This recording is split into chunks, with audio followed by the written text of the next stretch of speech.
Un oyente me escribió desde un pueblo de montaña con una historia que me dejó sin palabras. Prefiere que lo llame simplemente Andrés. Si tú has vivido algo que te ha marcado para siempre y quieres que lo comparta, envíamelo. Me encantan estas historias porque nos recuerdan que hay cosas que la lógica no puede explicar.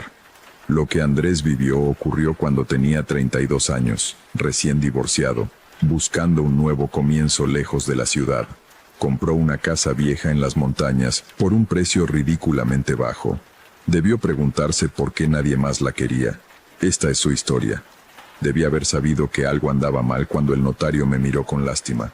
Estaba firmando los papeles de la casa, una propiedad aislada en las montañas a 2 horas de la ciudad más cercana. El precio era increíblemente bajo, casi sospechoso. Pero yo estaba desesperado por empezar de nuevo después del divorcio.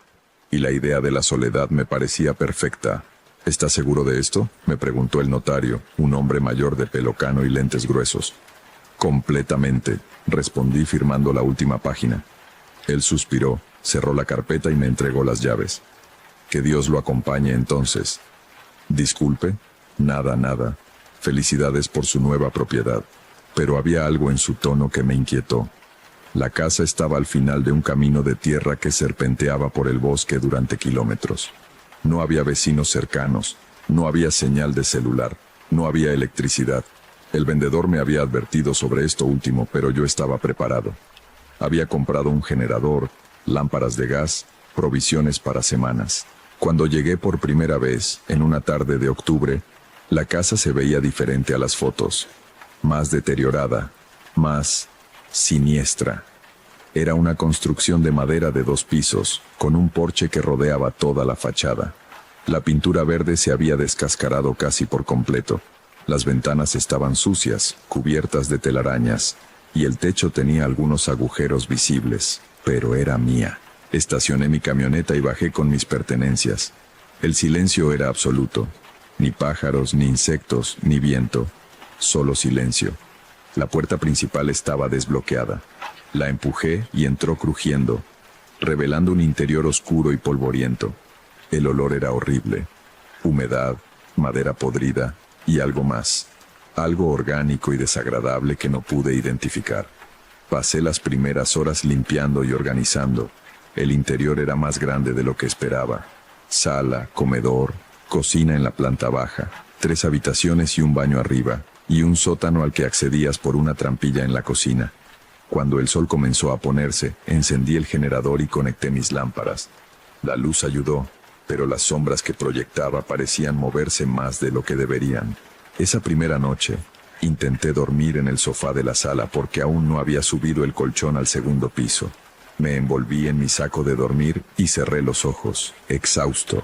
Entonces escuché el primer golpe. Vino del piso superior. Tut. Un golpe seco, pesado, como si alguien hubiera dejado caer algo. Me incorporé, alerta. ¿Hola? Silencio. Esperé 5 minutos, 10, nada más. Animales, me dije. Probablemente hay alguna familia de mapaches o algo así que ha estado viviendo aquí. Me volví a acostar. Tud, 3 golpes seguidos, esta vez más fuertes, más deliberados. Me levanté y tomé mi linterna. Subí las escaleras lentamente, iluminando cada rincón. El pasillo superior estaba vacío. Las puertas de las 3 habitaciones estaban cerradas, tal como las había dejado. Abrí la primera puerta, vacía. La segunda, vacía. La tercera. Cuando la abrí, sentí una corriente de aire frío que me golpeó en la cara. La ventana estaba abierta, golpeando contra el marco. Debí dejarla abierta sin darme cuenta. Murmuré cerrándola y asegurando el pestillo. Pero sabía que no la había abierto. Ni siquiera había entrado a esa habitación. Bajé las escaleras y me acosté nuevamente. No hubo más ruidos esa noche, pero no pude dormir. Algo en la casa se sentía atento, como si estuviera siendo observado. A la mañana siguiente decidí explorar el sótano. La trampilla en la cocina era pesada, de madera gruesa con bisagras oxidadas. Tuve que hacer fuerza para abrirla. Un olor a tierra y humedad subió inmediatamente, junto con aire frío. Bajé por una escalera de madera que crujía peligrosamente con cada paso. El sótano era más grande de lo esperado, extendiéndose bajo toda la casa. Las paredes eran de piedra, el piso de tierra apisonada, y había cosas, muebles viejos cubiertos con sábanas, cajas de cartón deterioradas, herramientas oxidadas colgando de las paredes, y en el fondo, parcialmente oculto en las sombras, algo que parecía un altar. Me acerqué lentamente. Era definitivamente un altar, hecho de piedra oscura, con velas negras derretidas, manchas que parecían cera pero tenían un tono rojizo, y símbolos grabados que no reconocí. Había también un libro, antiguo, encuadernado en cuero agrietado, cerrado con un cordel. No lo toqué. Algo en mi instinto me gritaba que no debía hacerlo, pero vi algo más. En la pared detrás del altar había algo escrito. Con lo que parecía ser carbón o pintura oscura, alguien había escrito: no despiertes a lo que duerme, no rompas el círculo, no leas el libro. El último mensaje estaba subrayado 3 veces. Retrocedí lentamente y subí las escaleras. Cerré la trampilla y arrastré la mesa de la cocina sobre ella. Esa tarde, decidí ir al pueblo más cercano para comprar provisiones y, con suerte, averiguar algo sobre la historia de la casa. El pueblo era pequeño, apenas una calle principal con una tienda, una gasolinera, una cantina y una iglesia. Entré a la tienda y fui recibido por una mujer mayor detrás del mostrador. Dejó de sonreír en cuanto le dije dónde vivía. ¿La casa de los Morales?, preguntó con voz tensa. No sé cómo se llamaban los anteriores dueños. Si es la casa al final del camino del bosque, es la de los Morales, y nadie debería vivir ahí. ¿Por qué? Ella negó con la cabeza. No es mi historia para contar, pero si es inteligente, se irá de ahí. Acabo de comprarla. Entonces que Dios se apiade de usted. No dijo nada más, sin importar cuánto insistí. Esa noche los fenómenos empeoraron. Estaba cenando en la cocina cuando escuché pasos, claros, inconfundibles, caminando en el piso superior, caminando de un lado a otro del pasillo, una y otra vez. Me levanté y subí con mi linterna. Los pasos se detuvieron en cuanto llegué al segundo piso. Revisé todas las habitaciones, vacías, pero en la tercera habitación, la misma donde había encontrado la ventana abierta, algo era diferente. Había huellas en el polvo del piso, huellas de pies descalzos, pequeñas, como de un niño, pero conducían hacia la pared y desaparecían. Retrocedí lentamente de la habitación y cerré la puerta. Esa noche dormí en mi camioneta. Al día siguiente, decidido a entender qué estaba pasando, volví al pueblo. Esta vez fui directo a la iglesia. El padre Gonzalo, un hombre de unos 60 años con una barriga prominente y rostro amable, me recibió en su pequeña oficina. La casa Morales, dijo cuando le conté dónde vivía. Su expresión se ensombreció. Debería irse de ahí, hijo. Soy la 5ª persona que me dice eso. ¿Puede alguien explicarme por qué? Suspiró profundamente y se reclinó en su silla. ¿Qué sabe sobre la familia Morales? Nada. Vivieron en esa casa durante 3 generaciones. La construyó el abuelo, Esteban Morales, a principios del siglo pasado. Era un hombre particular. Decían que había traído ciertas creencias de Europa, creencias oscuras.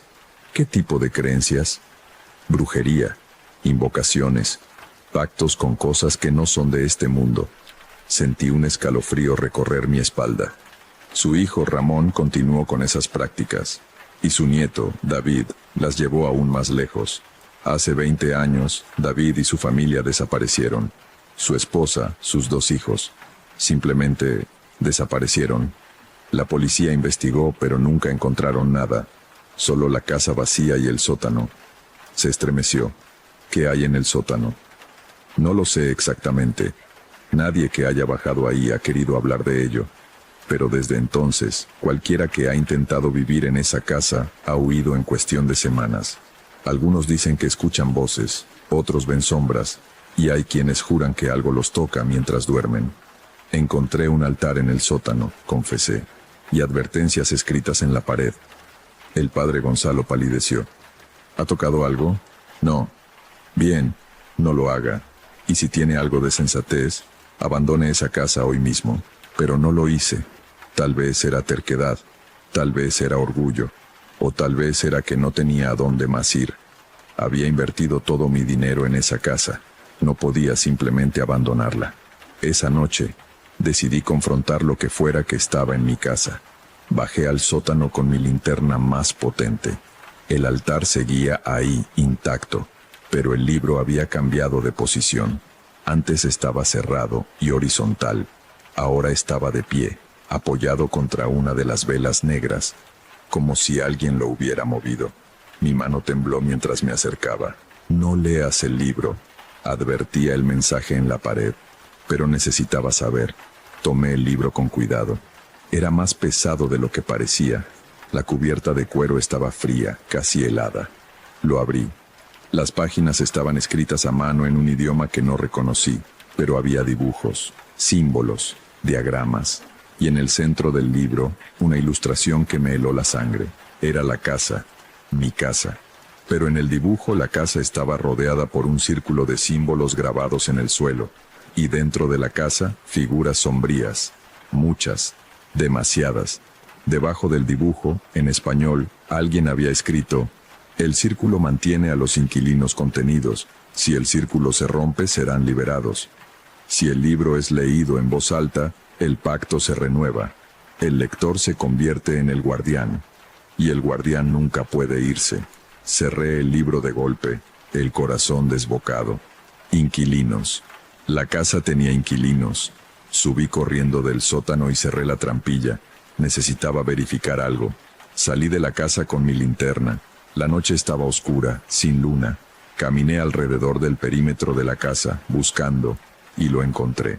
En el suelo, parcialmente oculto por la hierba y la tierra acumulada durante años, había un círculo de piedras. Piedras negras con símbolos grabados, rodeando completamente la casa. Pero parte del círculo estaba rota. Una sección completa de piedras había sido removida o destruida. El círculo estaba incompleto. No rompas el círculo. Había advertido el mensaje, pero alguien ya lo había hecho. Volví a entrar a la casa y cerré todas las puertas y ventanas. Me senté en la sala con todas las luces encendidas, el libro del sótano en mi regazo. Necesitaba pensar. Necesitaba entender.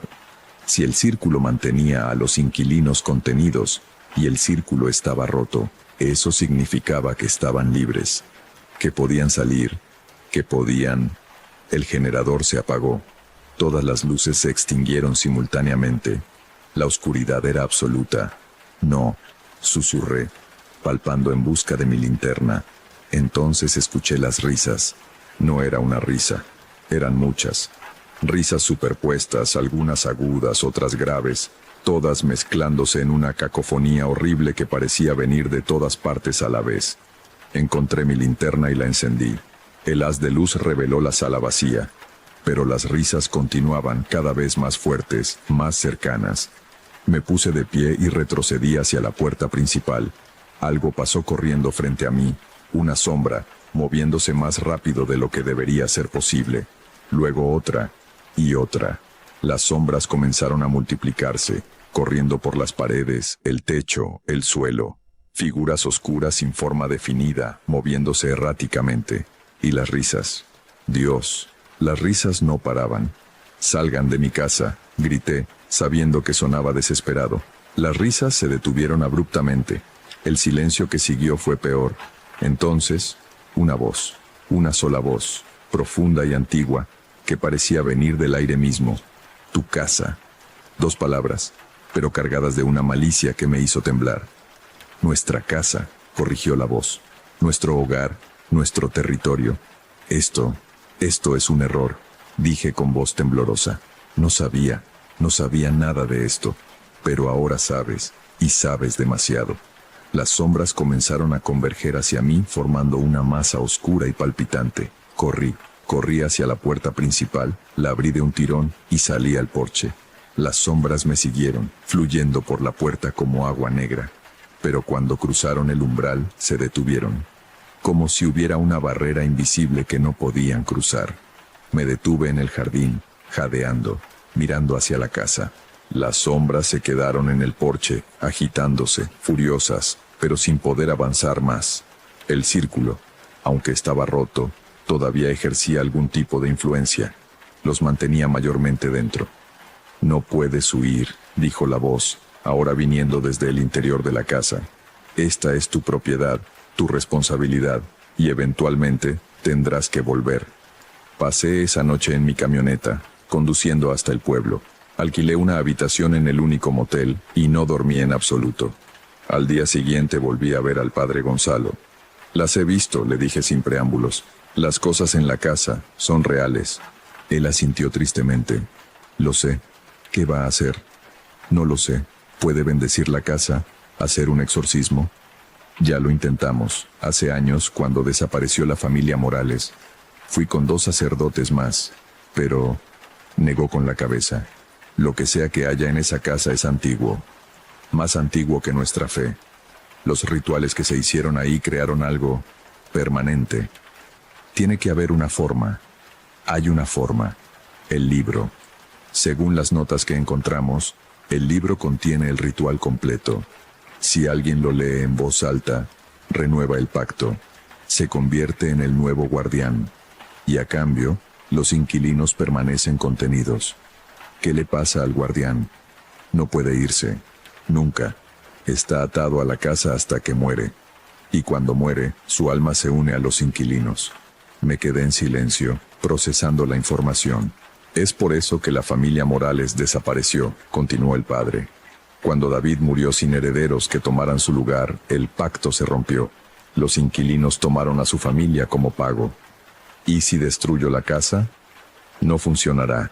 Lo que vive ahí está atado a la tierra, no a la estructura. Puede destruir la casa 1000 veces y seguirían ahí. Y si vendo, puede intentarlo, pero quien compre enfrentará lo mismo, y usted cargará con esa culpa». Pasé 3 días en el motel pensando. No podía volver a la casa, no podía venderla con buena conciencia, no podía destruirla, no había salida, o había una. El 4.º día, volví a la casa. Era media tarde, con el sol todavía alto. Los fenómenos parecían ser menos intensos durante el día, aunque podía sentir la presencia vigilante desde el momento en que crucé la propiedad. Bajé al sótano. El libro seguía donde lo había dejado, junto al altar. Lo tomé y lo llevé a la sala. Me senté en el sofá y lo abrí. Las páginas en idioma desconocido no me servían, pero hacia el final del libro encontré algo. Páginas en español. Instrucciones. El ritual de renovación era largo, complejo. Requería ciertas palabras pronunciadas en orden específico, ciertos movimientos, ciertas ofrendas, pero era mi única opción. Mientras el sol se ponía, preparé el ritual. Encendí velas en los lugares indicados, tracé símbolos en el suelo con tiza, coloqué los objetos necesarios del sótano en sus posiciones, y cuando la oscuridad cubrió completamente la casa, comencé a leer. Las palabras eran extrañas, difíciles de pronunciar. Mi lengua tropezaba con las sílabas extranjeras, pero continué. A medida que leía, la temperatura bajó drásticamente. Mi aliento se condensaba en nubes blancas. Las velas parpadeaban aunque no había viento, y las sombras comenzaron a aparecer. Esta vez no se escondían. Se manifestaron completamente, formando figuras casi sólidas alrededor de mí. Podía distinguir formas humanoides pero distorsionadas, como si hubieran sido estiradas o comprimidas. Conté al menos 15, tal vez 20. Todas me observaban en silencio mientras yo leía. Cuando llegué a la parte final del ritual, mi voz temblaba. Con estas palabras, renuevo el pacto. Acepto el rol de guardián, mi vida por su contención, mi libertad por su prisión. Así sea. Las palabras resonaron en el aire con un peso sobrenatural. Las sombras se acercaron, formando un círculo a mi alrededor. Podía sentirlas, frías como hielo, presionando contra mi piel sin llegar a tocarme. Luego, todas a la vez, se inclinaron, un gesto de reconocimiento, y lentamente comenzaron a retirarse. Se disolvieron en las paredes, en el suelo, en los rincones oscuros de la casa. El frío se disipó. Las velas dejaron de parpadear. y supe que estaba hecho. Eso fue hace 3 años. Sigo viviendo en esta casa. No puedo irme. Lo he intentado. Cada vez que conduzco más allá de cierta distancia, algo me detiene. Un dolor punzante en el pecho. Una sensación de ahogo. Mi cuerpo simplemente se niega a alejarse más. Estoy atado a esta tierra tanto como los inquilinos. Los veo todos los días. Sombras que se mueven en mi visión periférica. Figuras que se quedan paradas en las esquinas. A veces escucho sus susurros, aunque nunca puedo entender lo que dicen. Pero no me hacen daño. El pacto nos mantiene en equilibrio. Yo les doy un hogar. Ellos me dejan vivir. A veces pienso en lo que pasará cuando muera. Si mi alma se unirá a ellos, convirtiéndome en otra sombra atrapada en esta casa. O si finalmente seré libre, no lo sé. Lo que sí sé es que nadie más puede venir aquí. He puesto carteles en el camino. He advertido a los pocos que se aventuran cerca. No permitiré que otra persona caiga en esta trampa. Esta es mi responsabilidad ahora, mi condena y mi vida, hasta que la muerte me libere o me encadene para siempre. Hasta aquí llega la historia que Andrés me confió. Dice que cada noche mira las sombras y se pregunta cuánto tiempo más podrá mantener el equilibrio. Si esta experiencia te estremeció tanto como a mí, me gustaría saber qué piensas. Déjalo en los comentarios. Y si conoces alguna casa con una historia oscura, compártela. Estas historias nos recuerdan que algunas deudas nunca se pueden saldar. Descansa bien esta noche.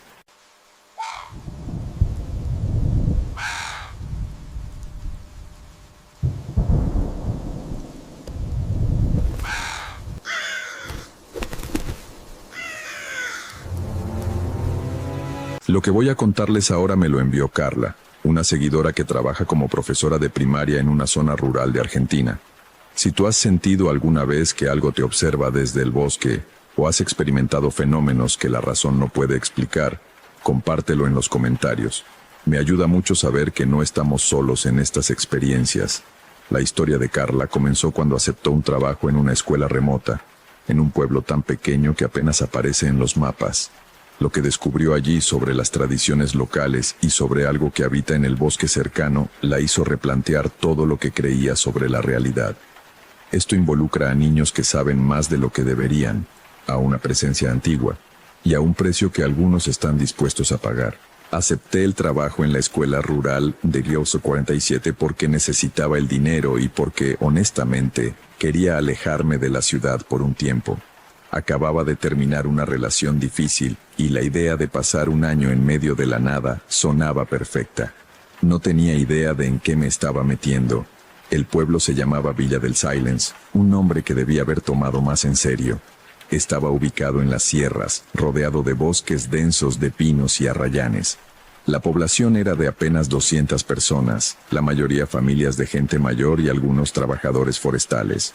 La escuela tenía solo 15 estudiantes, de primero a sexto grado, todos en una misma aula. Llegué en marzo, al inicio del año escolar. El director, don Osvaldo, era un hombre de unos 60 años que había nacido y crecido en el pueblo.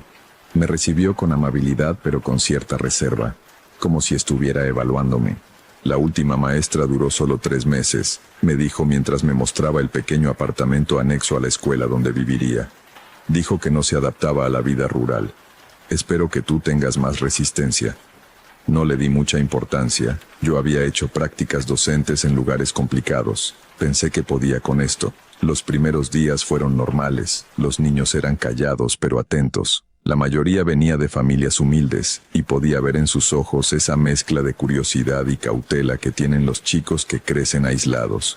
Había algo más también, algo que no pude identificar de inmediato.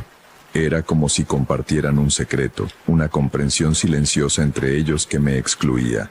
La escuela estaba al borde del pueblo, con el bosque literalmente a 50 metros del patio trasero. Desde el primer día noté que los niños nunca jugaban cerca de la línea de árboles. Se mantenían siempre en el centro del patio, como si hubiera una barrera invisible que no debían cruzar. Un día, durante el recreo, una pelota rodó hacia el bosque. Los niños se quedaron parados, mirándola. Nadie se movió para ir a buscarla. ¿No van por la pelota?, pregunté. Todos me miraron en silencio. Finalmente Matías, uno de los más grandes, habló. No se puede, señorita, no entramos al bosque. ¿Por qué no? Porque ella no quiere. La forma en que dijo ella me puso la piel de gallina. No era mi mamá o la directora.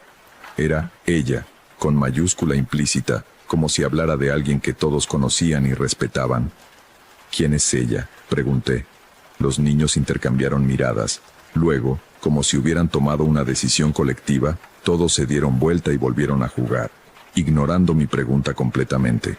La pelota quedó allí, en el borde del bosque, hasta que oscureció. Esa noche le pregunté a don Osvaldo sobre ella. Se puso tenso de inmediato. Los chicos tienen imaginación, dijo, evitando mi mirada. Historias que se cuentan las familias. No le hagas caso. Pero todos parecen creerlo. ¿Qué es exactamente lo que creen?, suspiró, frotándose la cara con cansancio. Mira, Carla. Este es un pueblo viejo. La gente aquí tiene costumbres antiguas. Hay cosas que, en fin, que es mejor no cuestionar. Simplemente mantén a los chicos alejados del bosque y todo estará bien. No era una respuesta satisfactoria, pero decidí dejarlo pasar. Por ahora. Las semanas siguientes fueron extrañas. Los niños eran buenos estudiantes, pero había momentos en que todos se quedaban quietos, como si escucharan algo que yo no podía percibir. Miraban hacia el bosque con expresiones que no podía descifrar.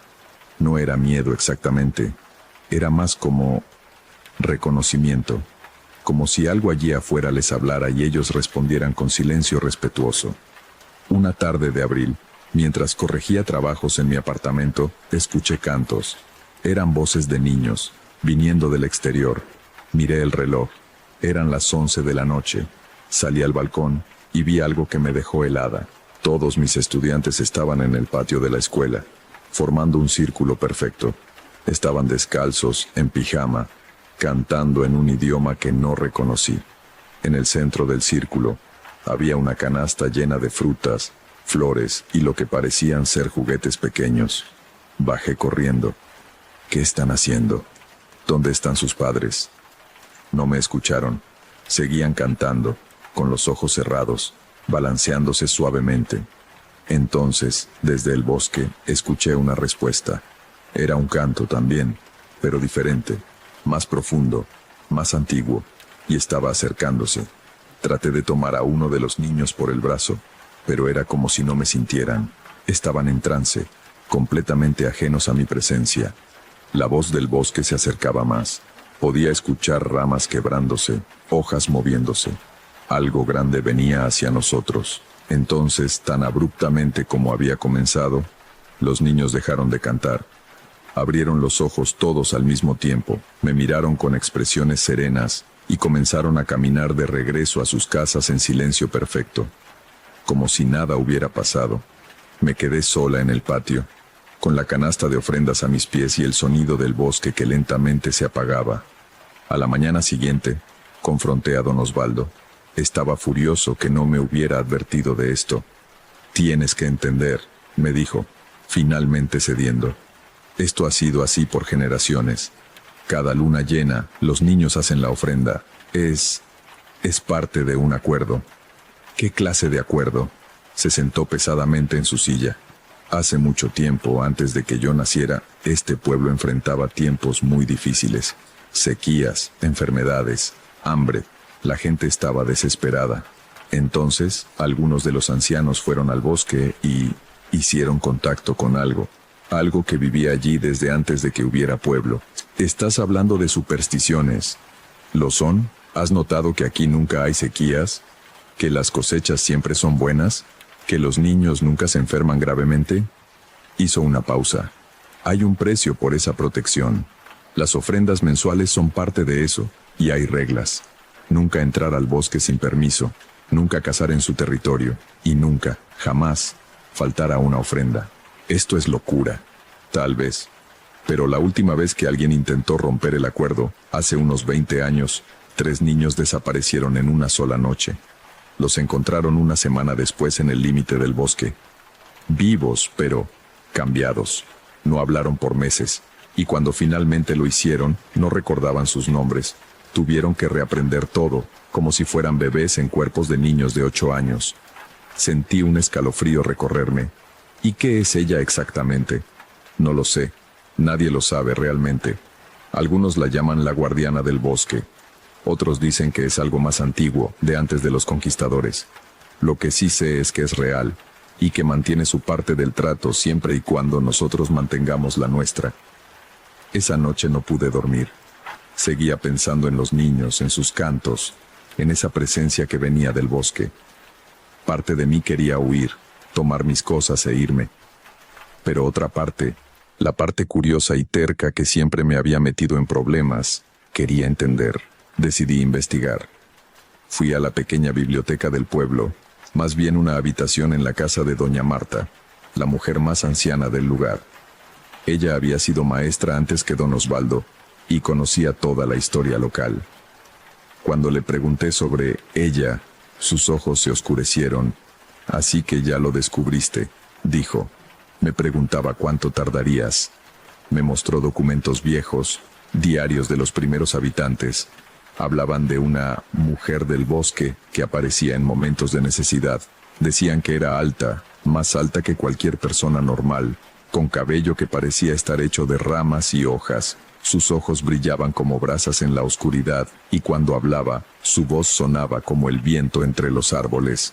Algunos dicen que es un espíritu de la naturaleza, explicó doña Marta.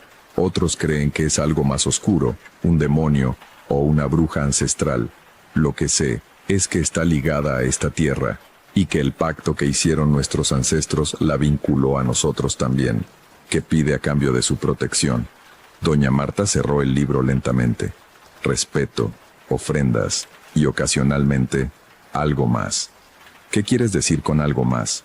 Cada generación ella elige a uno, un niño o una niña que muestra cierta sensibilidad.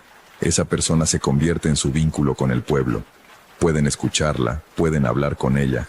Es un honor, dicen, pero también es una carga, porque una vez que eres elegido, nunca eres completamente libre. Siempre tendrás un pie en su mundo. ¿Y si el niño se niega? Nadie se niega. Cuando él la llama, respondes. No es realmente una elección. Salí de allí con más preguntas que respuestas. Pero algo estaba claro. Fuera lo que fuera esta entidad, era real para la gente de este pueblo, y su influencia era absoluta. Los días siguientes observé a mis estudiantes más cuidadosamente. Había una niña en particular, Lucía, de 9 años, que parecía diferente a los demás. Era callada, observadora, y pasaba mucho tiempo mirando hacia el bosque durante las clases.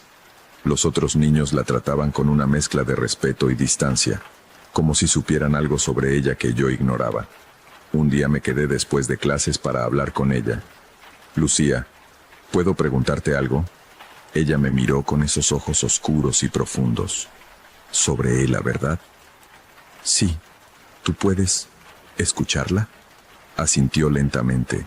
Siempre la he escuchado, desde que era muy pequeña.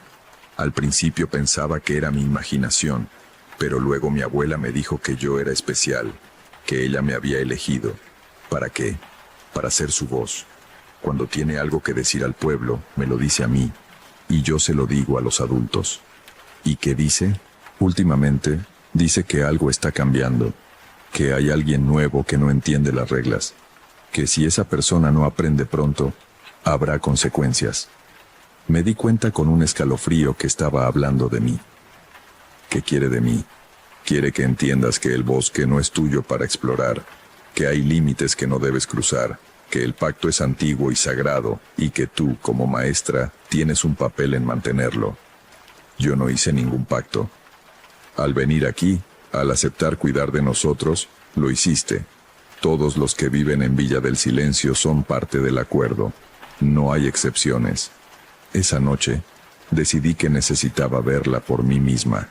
Necesitaba entender qué era realmente esta cosa que tenía a todo un pueblo bajo su control. Esperé hasta medianoche, tomé una linterna y caminé hacia el bosque. El aire cambió en el momento en que crucé la línea de árboles. Se volvió más denso, más frío. El silencio era absoluto. No había insectos, no había viento, solo mis pasos crujiendo sobre hojas secas. Caminé durante lo que pareció horas.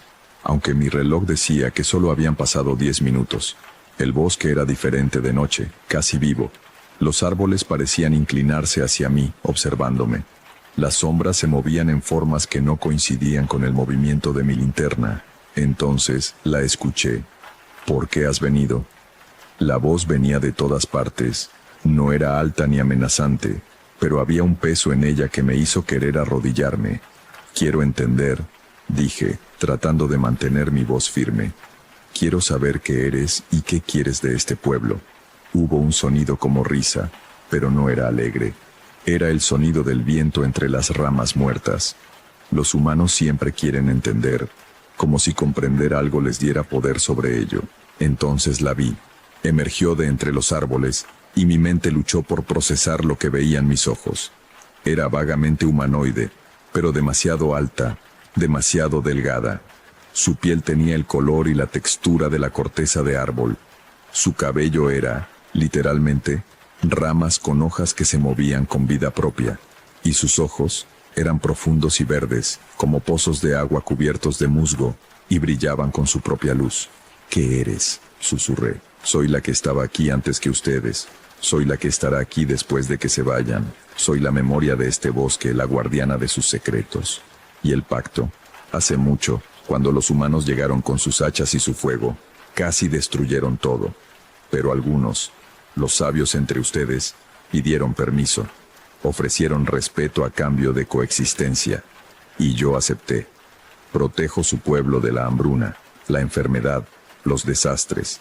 A cambio, ustedes respetan el bosque, hacen sus ofrendas, y me dan acceso a aquellos con el don. ¿Acceso?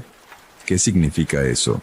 Los niños como Lucía pueden ver ambos mundos. Son puentes entre tu realidad y la mía. A través de ellos, mantengo el equilibrio. Y cuando su tiempo llegue, ellos elegirán. Pueden quedarse en tu mundo, o pueden cruzar al mío y convertirse en algo más. Eso es como secuestrarlos. ¿Lo es? ¿O es ofrecerles una elección que ningún otro humano tiene? Lucía ya siente el llamado. Ya camina en 2 mundos. Cuando tenga edad suficiente, decidirá por sí misma. Retrocedí sintiendo náuseas. No voy a permitir que tomes a mis estudiantes. La criatura se acercó, y aunque no me tocó, sentí el peso de su presencia como una mano apretando mi pecho. No eres tú quien permite o no permite. Llevas aquí apenas 1 mes, y crees que puedes romper un acuerdo de 100 años. Tu arrogancia es típica de tu especie. Entonces me iré, renunciaré, me iré del pueblo. Puedes irte cuando quieras, pero la niña se queda. El pacto continúa, y la próxima maestra que venga aprenderá o enfrentará consecuencias. ¿Qué clase de consecuencias? En lugar de responder, me mostró algo.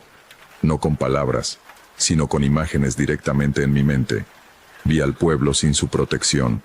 Vi sequías devastadoras, cosechas arruinadas, niños muriendo de enfermedades que la medicina moderna no podía curar. Vi el pueblo convertirse en un lugar fantasma, abandonado, olvidado. Ese es el precio de romper el pacto, dijo. ¿Estás dispuesta a pagarlo? Caí de rodillas abrumada. Ella tenía razón. No podía simplemente destruir esto sin considerar las consecuencias para toda la gente que vivía aquí. ¿Qué quieres de mí entonces?, pregunté derrotada. Respeto. Enseña a los niños como siempre se ha hecho. Mantén las tradiciones. Y cuando llegue el momento de que Lucía elija, no interferieras. Eso es todo. Levanté la vista hacia ella. ¿Y si ella elige quedarse aquí, en el pueblo? Entonces será libre de hacerlo. Yo no fuerzo a nadie, pero sospecho que elegirá el bosque. Los que pueden ver ambos mundos rara vez están completamente cómodos en solo uno. La entidad comenzó a retroceder hacia los árboles. Vete ahora. Has visto lo que necesitabas ver. Y recuerda, el bosque no es tu enemigo, pero exige respeto. Cruza esa línea y no habrá segunda advertencia. Corrí de regreso al pueblo, las piernas temblándome, el corazón acelerado. Cuando llegué a mi apartamento el sol estaba saliendo. Había estado en el bosque toda la noche, aunque solo me había parecido 1 hora. Los meses siguientes fueron difíciles. Seguí enseñando, pero con una nueva comprensión. Observaba a Lucía. viéndola distanciarse gradualmente de los otros niños. Ella pasaba más tiempo mirando hacia el bosque, menos tiempo jugando. Sus dibujos en clase ya no eran de casas y familias, eran de árboles, de criaturas extrañas, de un mundo que solo ella podía ver completamente. Hablé con sus padres, ellos lo sabían. Lo habían sabido desde que ella nació, y aunque dolía, aceptaban que su hija tenía un destino diferente. Ella es especial, me dijo su madre. Siempre lo supimos. Y si el bosque la llama, será porque allí es donde pertenece. En junio, durante el solsticio de invierno, hubo una ceremonia. Todo el pueblo se reunió en el borde del bosque. Lucía caminó hacia adelante, vestida con ropas simples hechas de telas naturales. No lloraba. De hecho, sonreía. Se detuvo en el límite entre el pueblo y los árboles. Miró hacia atrás una vez, hacia sus padres, hacia mí. Luego se dio vuelta y caminó hacia el bosque. La entidad emergió para recibirla. Vi cómo tomaba la mano de Lucía con ternura, casi maternal, y juntas se desvanecieron entre los árboles. Esperamos toda la noche. Al amanecer, Lucía no había regresado. Algunos en el pueblo lloraron. Otros celebraron, diciendo que había sido elegida para algo mayor. Yo solo sentía un vacío. Terminé el año escolar. Cuando llegó diciembre, les dije que no renovaría mi contrato. Don Osvaldo asintió, como si lo hubiera esperado. Fuiste más valiente de lo que pensé, me dijo. La mayoría huye en cuanto entiende lo que pasa aquí. Tú te quedaste. No tuve elección realmente. Siempre hay elección. Elegiste a los niños sobre tu comodidad. Eso cuenta. Mi último día en Villa del Silencio caminé hasta el borde del bosque. No entré, solo me quedé allí, mirando entre los árboles. Espero que estés bien, Lucía, susurré. El viento se movió entre las hojas y por un momento juré que escuché su risa, feliz, libre. Tal vez ella estaba exactamente donde necesitaba estar. Esa fue la experiencia que Carla compartió conmigo. Ahora vive en otra ciudad, enseña en una escuela urbana normal, pero dice que a veces sueña con el bosque. Si alguna vez has vivido en un pueblo con tradiciones que no puedes explicar, o has visto cosas que desafían lo que creemos posible, déjalo en los comentarios. Estas historias de pactos antiguos siempre me hacen pensar en cuánto no sabemos del mundo. Si te quedaste hasta el final, considera suscribirte. Publico nuevos testimonios cada semana. Que descanses bien esta noche.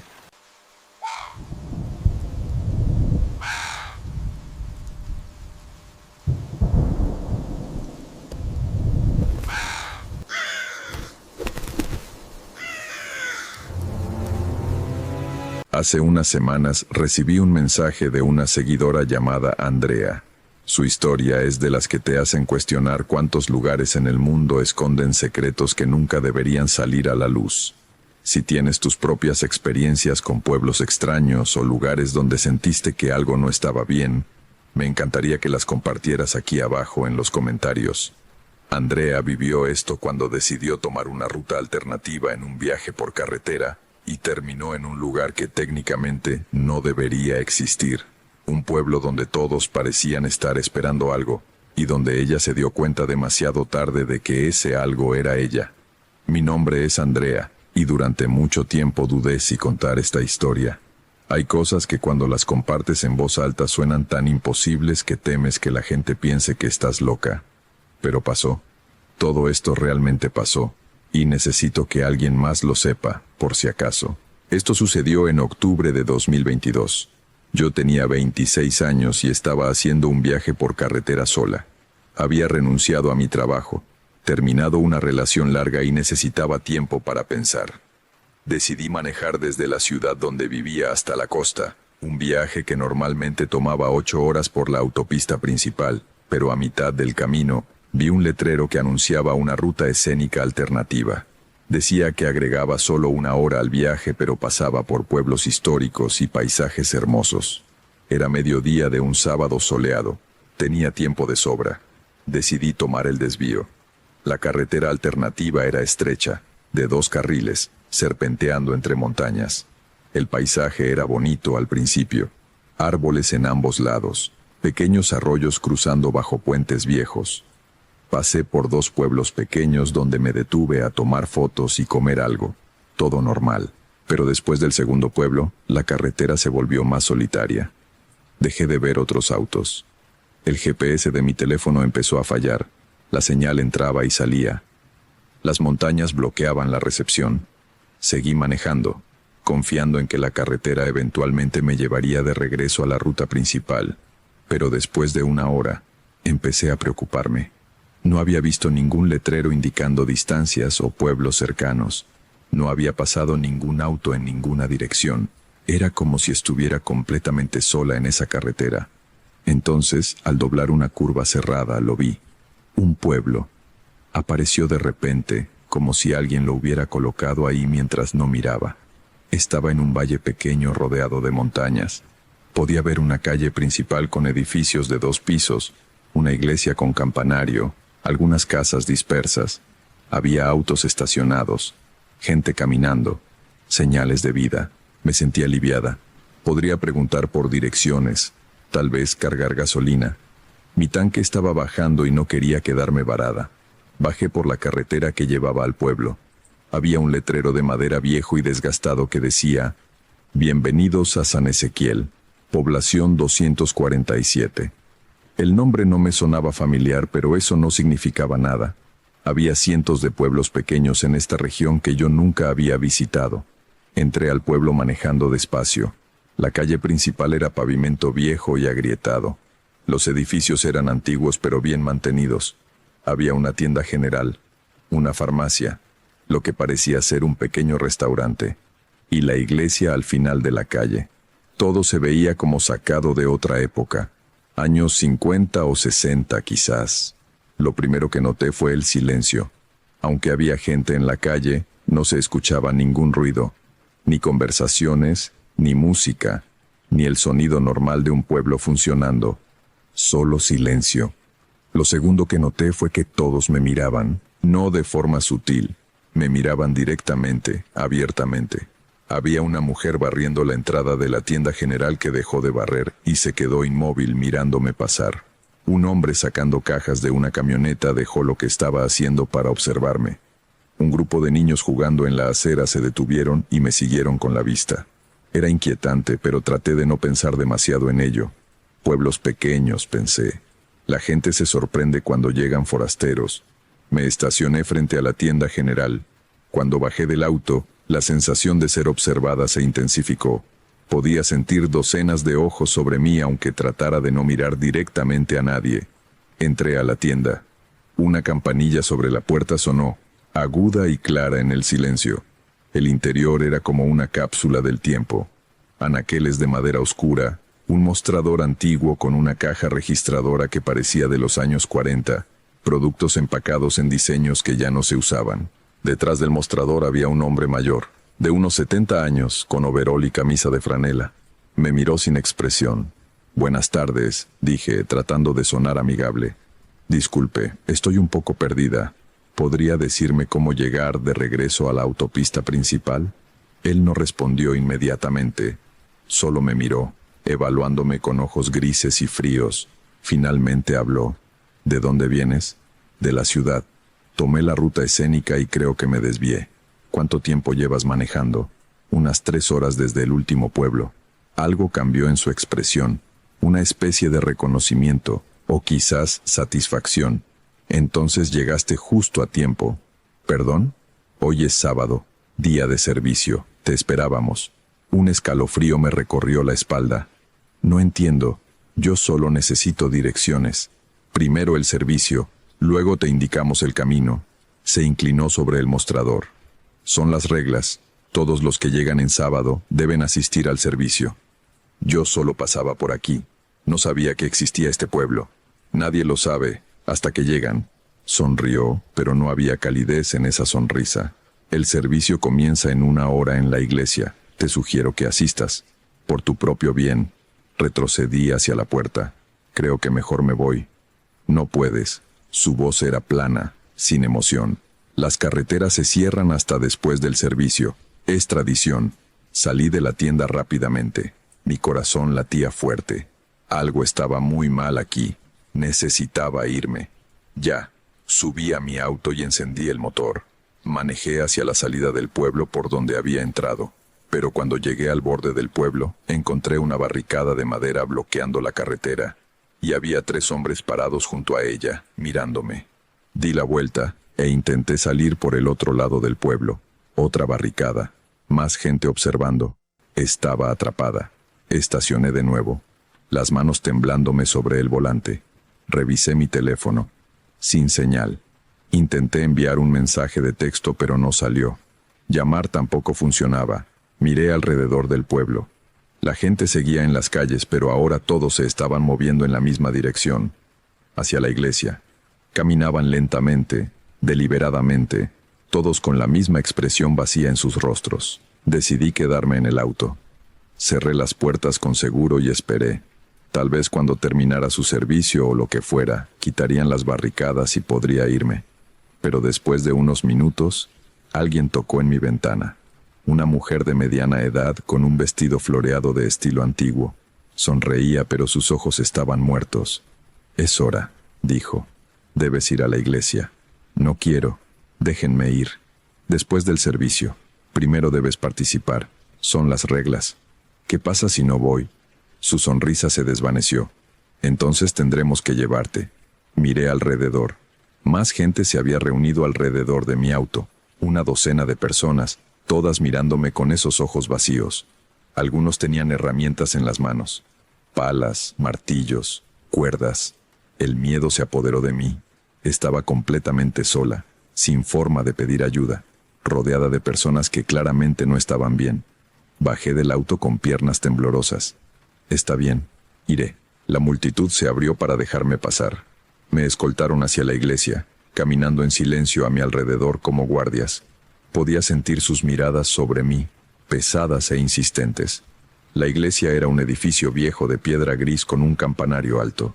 Las puertas de madera estaban abiertas. Adentro, podía ver que los bancos estaban llenos de gente. Todos sentados en perfecto silencio, todos mirando hacia el altar. Me llevaron adentro y me sentaron en el primer banco. Delante de mí, el altar estaba decorado de forma extraña. No había cruz. En su lugar, había un círculo grande pintado en la pared, negro con bordes rojos. Dentro del círculo había letras que no reconocí, en algún alfabeto antiguo. Y debajo del círculo había una mesa con objetos, velas negras, un cáliz de metal oscuro y algo que parecía ser un libro muy antiguo con tapas de cuero agrietado. Un hombre salió de una puerta lateral. Era mayor, tal vez de 80 años, vestido con túnica negra. Caminó hasta el altar con pasos lentos pero seguros. «Hermanos y hermanas», dijo con voz sorprendentemente fuerte, «hoy es un día bendito. Una visitante ha llegado, como fue profetizado, como siempre sucede». Todos en la iglesia giraron para mirarme, cientos de ojos fijos en mí. Quise gritar, pero mi voz no salió. «San Ezequiel nos enseñó», continuó el hombre, «que este pueblo existe fuera del mundo normal, que somos protegidos y bendecidos mientras sigamos las tradiciones, mientras ofrezcamos lo que se nos pide». Abrió el libro antiguo. Las páginas crujieron. Empezó a leer en ese idioma extraño que no entendía. Las palabras sonaban ásperas, dolorosas al oído. Las velas negras se encendieron solas. El círculo en la pared comenzó a brillar con una luz roja pulsante. «Cada ciclo», dijo el hombre, «debemos renovar nuestro pacto. Cada ciclo, el camino trae a alguien que renueva nuestro acuerdo, alguien que nos permite seguir existiendo fuera del tiempo, protegidos, eternos». Entendí entonces lo que estaba pasando. Yo era la ofrenda, la renovación del pacto que mencionaba. Sea lo que fuera con lo que este pueblo hubiera hecho un acuerdo, lo renovaban con personas como yo. Personas que se desviaban por error, que tomaban la carretera equivocada, que llegaban sin saber lo que les esperaba. Me puse de pie. No van a hacerme nada. La congregación se puso de pie como una sola entidad. Se movieron para bloquear las salidas. Sus rostros seguían vacíos, pero había algo debajo de esa vacuidad.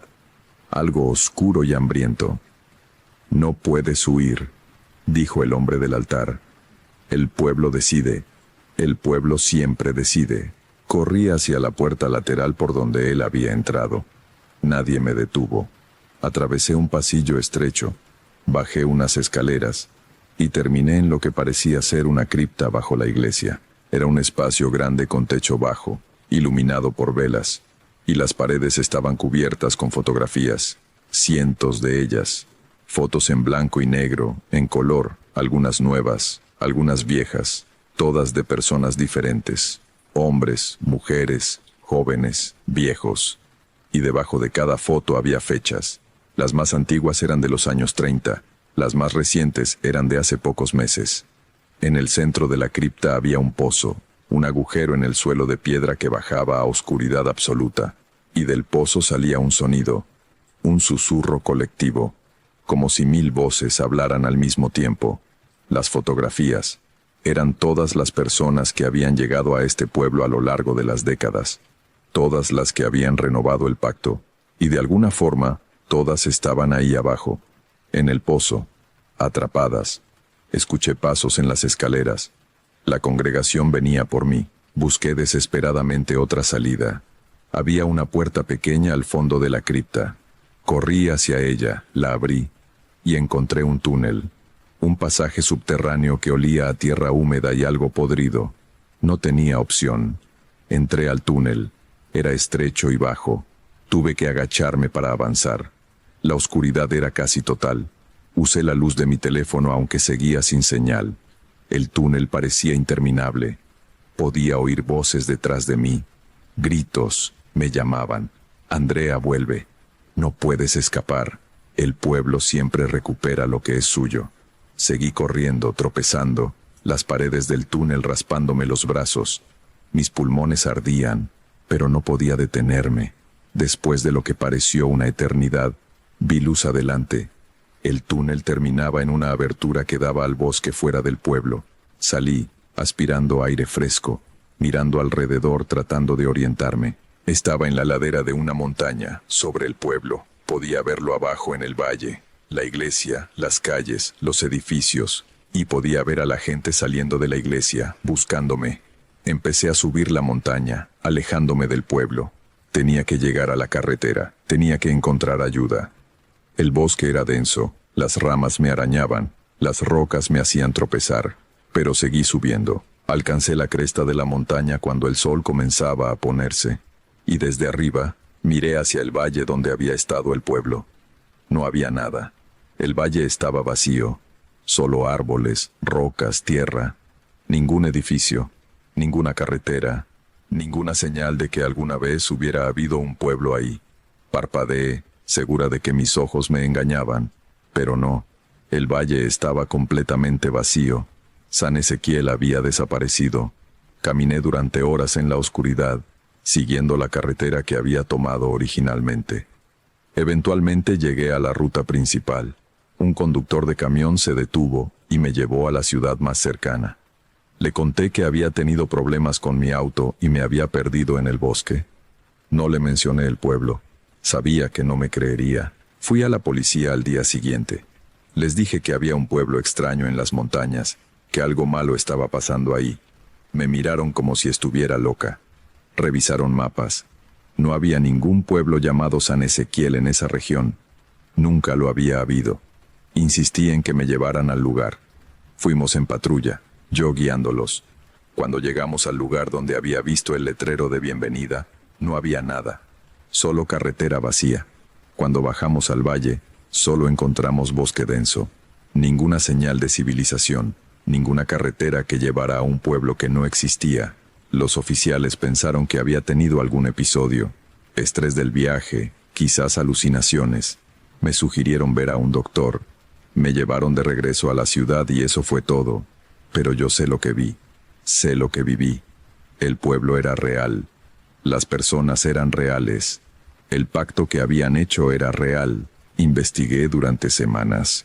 Busqué en archivos históricos, en bibliotecas, en internet. Encontré algo finalmente. Una mención breve en un libro de historia regional de 1923. Hablaba de un pueblo llamado San Ezequiel que había sido fundado en 1887. En 1932, todo el pueblo desapareció.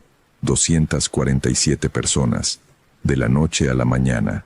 Las autoridades fueron a investigar después de que nadie del pueblo apareció en la ciudad cercana durante semanas. Cuando llegaron, el pueblo estaba vacío, sin cuerpos, sin señales de lucha, sin nada, como si todos hubieran simplemente dejado de existir. El caso nunca se resolvió. El pueblo fue declarado abandonado, pero con el tiempo, incluso el sitio del pueblo desapareció de los mapas. La gente olvidó que había existido, pero no desapareció realmente. Hizo un pacto con algo antiguo y oscuro, algo que los mantuvo existiendo fuera del tiempo normal, existiendo en momentos específicos, en días específicos, esperando a que personas desprevenidas tomaran la carretera equivocada. Y cada vez que alguien llega, renuevan su pacto.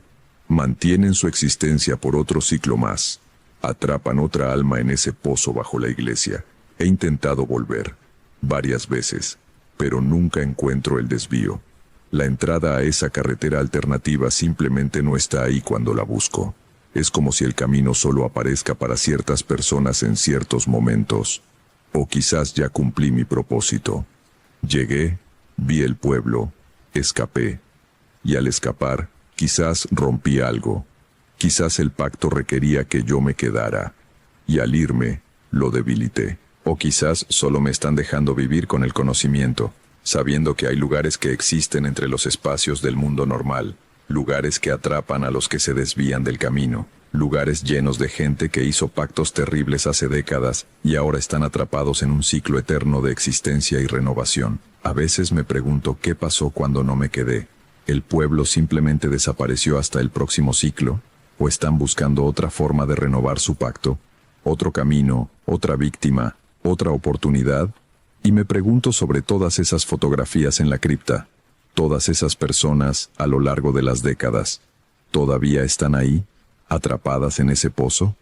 ¿Conscientes? ¿Sufriendo? No hay forma de saberlo. No hay forma de salvarlas. Porque el pueblo no existe en ningún mapa. No existe en ningún registro oficial. Solo existe para aquellos que toman la carretera equivocada en el momento equivocado. He dejado de hacer viajes por carretera sola. Me quedo en las autopistas principales. Ignoro los letreros que prometen rutas escénicas, porque ahora sé que algunos desvíos no son accidentes. Son trampas, cuidadosamente colocadas para los desprevenidos. Y en algún lugar, en un valle que no aparece en ningún mapa, un pueblo espera. Sus habitantes inmóviles entre ciclos, su iglesia silenciosa, su pozo profundo lleno de almas atrapadas, esperando el próximo sábado, esperando la próxima persona que se desvíe, esperando renovar el pacto una vez más. Esa es la historia que Andrea me compartió. Todavía vive en su ciudad, pero dice que ha dejado de viajar sola y que ahora planea sus rutas con obsesivo cuidado. Nunca ha podido volver a encontrar ese desvío, aunque ha buscado docenas de veces. Si alguna vez has tomado una carretera secundaria y has sentido que algo no estaba bien, o si has visto pueblos que después no pudiste encontrar en mapas, compártelo en los comentarios. A veces los lugares más peligrosos son aquellos que no deberían existir pero que aparecen justo cuando alguien se pierde. Ten cuidado con los desvíos que parecen convenientes y recuerda que no todos los pueblos en el camino quieren que sigas tu viaje. Cuídate en la carretera y nos escuchamos en la siguiente historia.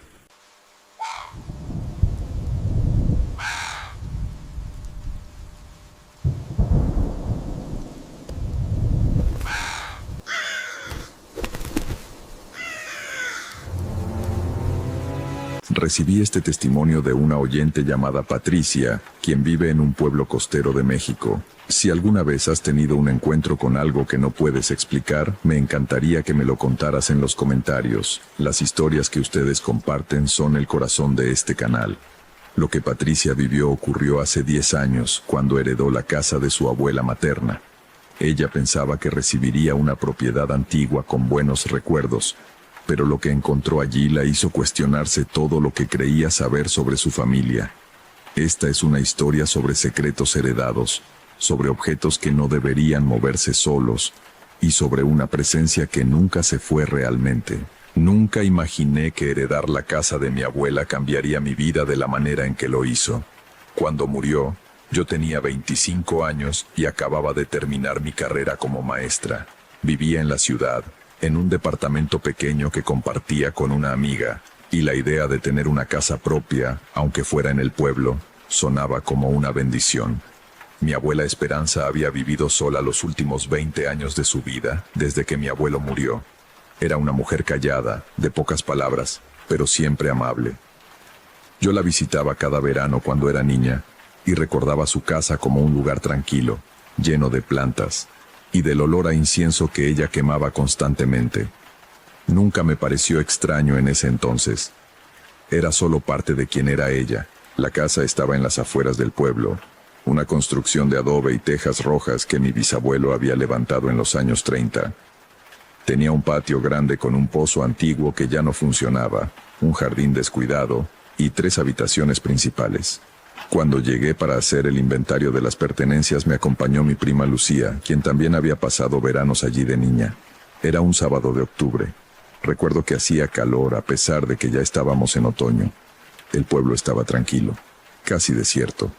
Abrimos la puerta principal con la llave que el abogado me había dado, y entramos. El olor fue lo primero que me golpeó. No era desagradable, pero era intenso. Una mezcla de hierbas secas, cera de velas, y ese incienso que mi abuela siempre quemaba. Todo estaba exactamente como lo recordaba. Los muebles antiguos, las fotografías en las paredes, los cortinajes de encaje que filtraban la luz del sol. «Se siente raro estar aquí sin ella», dijo Lucía en voz baja. Asentí. Había algo en el silencio de la casa que se sentía demasiado denso, como si el aire mismo estuviera esperando algo. Comenzamos por la sala. Había cajas que llenar, cosas que clasificar. La mayoría eran objetos comunes, libros, platos, ropa vieja. Pero en un armario antiguo encontramos algo que me hizo detenerme. Era una caja de madera tallada, del tamaño de una caja de zapatos, con símbolos grabados que no reconocí. Estaba cerrada con un candado pequeño de bronce. La saqué con cuidado y la coloqué sobre la mesa. «¿Qué es eso?», preguntó Lucía acercándose. «No lo sé, nunca lo había visto». Busqué entre las pertenencias de mi abuela hasta que encontré un llavero con varias llaves antiguas. Una de ellas, la más pequeña, encajó en el candado. Lo abrí con un clic suave. Dentro había objetos extraños, pequeñas bolsitas de tela atadas con cordel rojo, cada una etiquetada con nombres escritos a mano. Reconocí algunos. Eran nombres de gente del pueblo, algunos de familiares. Había velas negras y rojas, nunca usadas. Fotografías viejas con alfileres clavados en ellas. Un cuaderno con páginas amarillentas llenas de escritura apretada en tinta negra. Lucía retrocedió un paso. «Patricia, esto es brujería». Sentí un escalofrío recorrerme la columna. Tomé el cuaderno y lo abrí. Las páginas contenían recetas, pero no de cocina. Eran instrucciones para rituales, hechizos, conjuros, algunos para protección, otros para sanación, pero había otros. Otros eran para causar daño, para enfermar, para alejar, para atar. Mi abuela no... Ella no hacía estas cosas, dije, aunque mi voz sonaba insegura. ¿Estás segura? Porque esto... Lucía señaló las bolsitas. Esto no es de alguien que solo jugaba con hierbas medicinales. Pasé las páginas del cuaderno, cada vez más perturbada. Había diagramas de altares, instrucciones sobre fases lunares, listas de ingredientes que incluían cosas que prefería no identificar. Y al final, había una sección que me heló la sangre. Estaba fechada apenas un año antes de que mi abuela muriera. El título decía, «Protección contra lo que liberé». Las instrucciones eran específicas y aterradoras. Hablaban de una entidad que había sido invocada décadas atrás, algo que mi abuela había llamado para un propósito que no especificaba, pero que nunca había podido devolver a su lugar. Decía que había logrado contenerla en la casa mediante barreras de sal, hierbas específicas que debían renovarse cada luna nueva, y velas que debían mantenerse encendidas en ciertos lugares.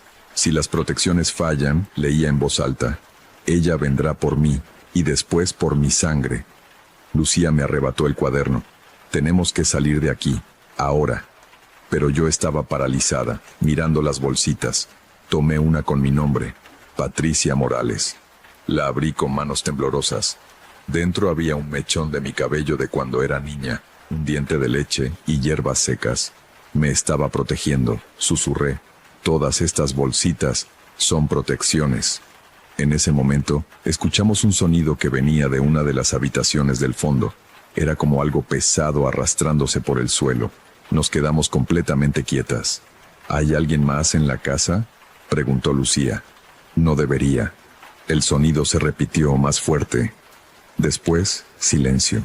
Contra todo instinto de supervivencia, caminé hacia la habitación de donde provenía el ruido. Era el cuarto que mi abuela usaba para rezar, un espacio pequeño que yo recordaba lleno de santos e imágenes religiosas. Lucía me siguió, aunque podía escuchar su respiración acelerada detrás de mí. Abrí la puerta lentamente. La habitación estaba exactamente como la recordaba, excepto por un detalle. Todas las velas que mi abuela mantenía encendidas se habían apagado. Y en el suelo, formando un círculo perfecto alrededor de un pequeño altar, había sal esparcida. Pero la línea de sal estaba rota en un punto, como si algo la hubiera atravesado. «Mierda», murmuró Lucía. En el altar había una fotografía que no había visto antes. Era de mi abuela cuando era joven, quizás de 25 años, la edad que yo tenía ahora. Estaba de pie junto a otra mujer que no reconocí. Ambas miraban a la cámara con expresiones serias. Detrás de ella se veía este mismo cuarto, pero diferente, más vacío. Tomé la fotografía. Al reverso, con la letra de mi abuela, decía: Juliana y yo. El día del pacto. 1952. ¿Quién es Juliana?, preguntó Lucía. No lo sé. Nunca escuché ese nombre en la familia. De repente la temperatura de la habitación bajó drásticamente. Podía ver mi aliento condensarse en el aire. Las cortinas comenzaron a moverse aunque no había viento. Y luego, escuchamos una voz. Era suave, casi un susurro, pero claramente femenina. Venía de todas partes y de ninguna a la vez. Esperanza, prometiste. Lucía me agarró del brazo con fuerza. Nos vamos. Ahora. Pero yo estaba mirando el espejo antiguo que colgaba en la pared del cuarto.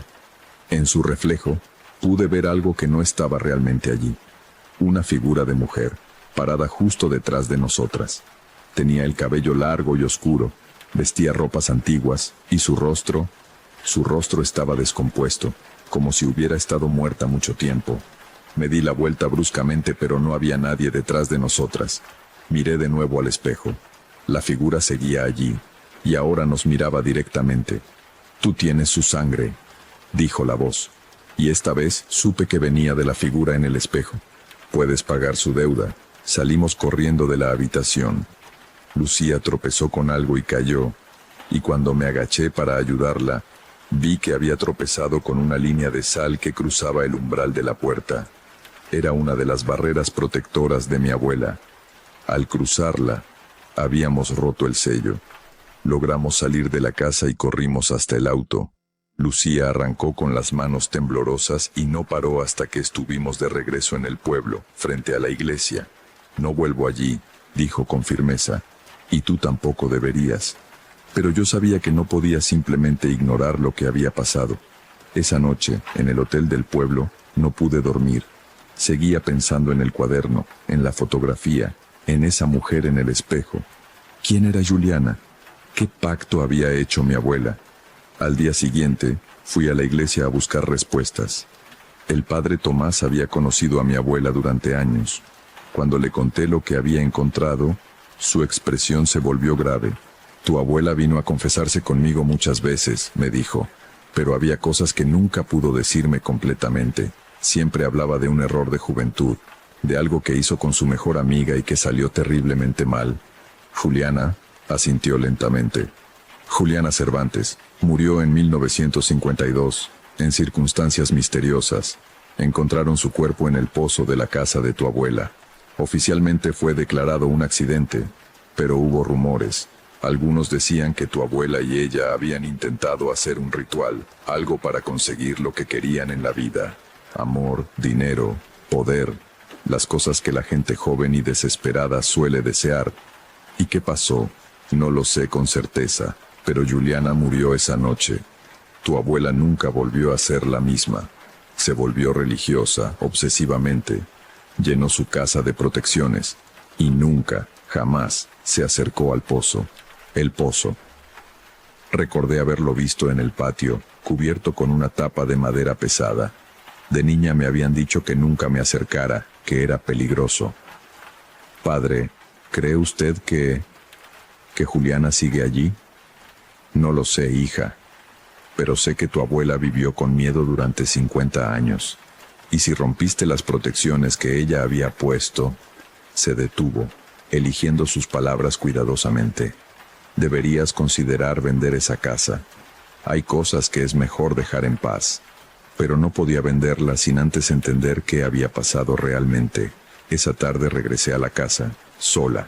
Llevé conmigo agua bendita que el padre Tomás me había dado, sal nueva, y el cuaderno de mi abuela. La casa se sentía diferente a plena luz del día, menos amenazante, pero el aire seguía tenso. Fui directamente al cuarto de rezos y reconstruí la línea de sal que habíamos roto.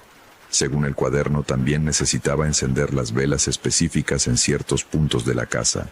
Mientras trabajaba, encontré más evidencia de los rituales de mi abuela.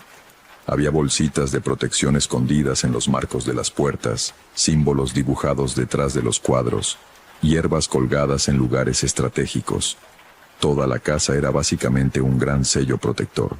Cuando llegó la noche, había reconstruido la mayoría de las barreras según las instrucciones del cuaderno.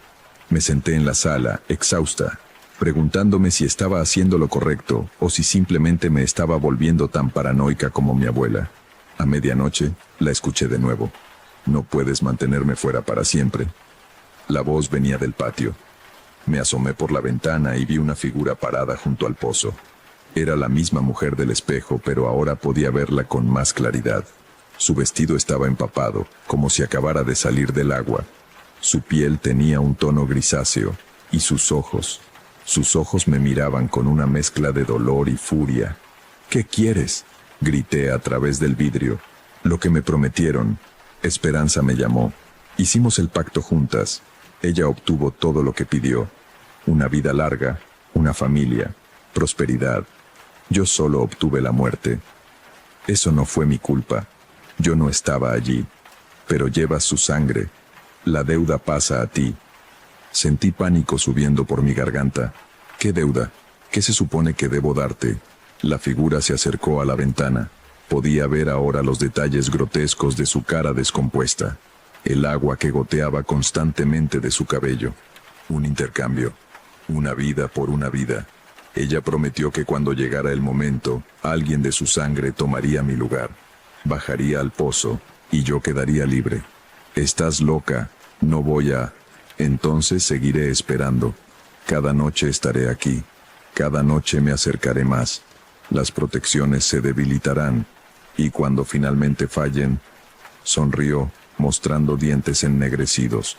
Tomaré lo que me deben, lo quieras o no. Desapareció. Simplemente se desvaneció como humo. Pasé el resto de la noche despierta, revisando el cuaderno frenéticamente. Tenía que haber una manera de romper el pacto sin tener que sacrificarme. Encontré una entrada escrita por mi abuela años atrás. He intentado todo para liberarla, pero el ritual que hicimos fue demasiado poderoso. Llamamos a algo más grande que nosotras, y le prometimos cosas que no entendíamos. Juliana pagó el precio de nuestra ignorancia. Ahora solo puedo mantenerla contenida y rezar para que cuando yo muera, esto termine con ella. Que Dios perdone mi cobardía, pero no había terminado. Ahora me tocaba a mí lidiar con las consecuencias. Durante los siguientes días, consulté a curanderos, a personas que conocían las viejas prácticas. Todos me dijeron lo mismo.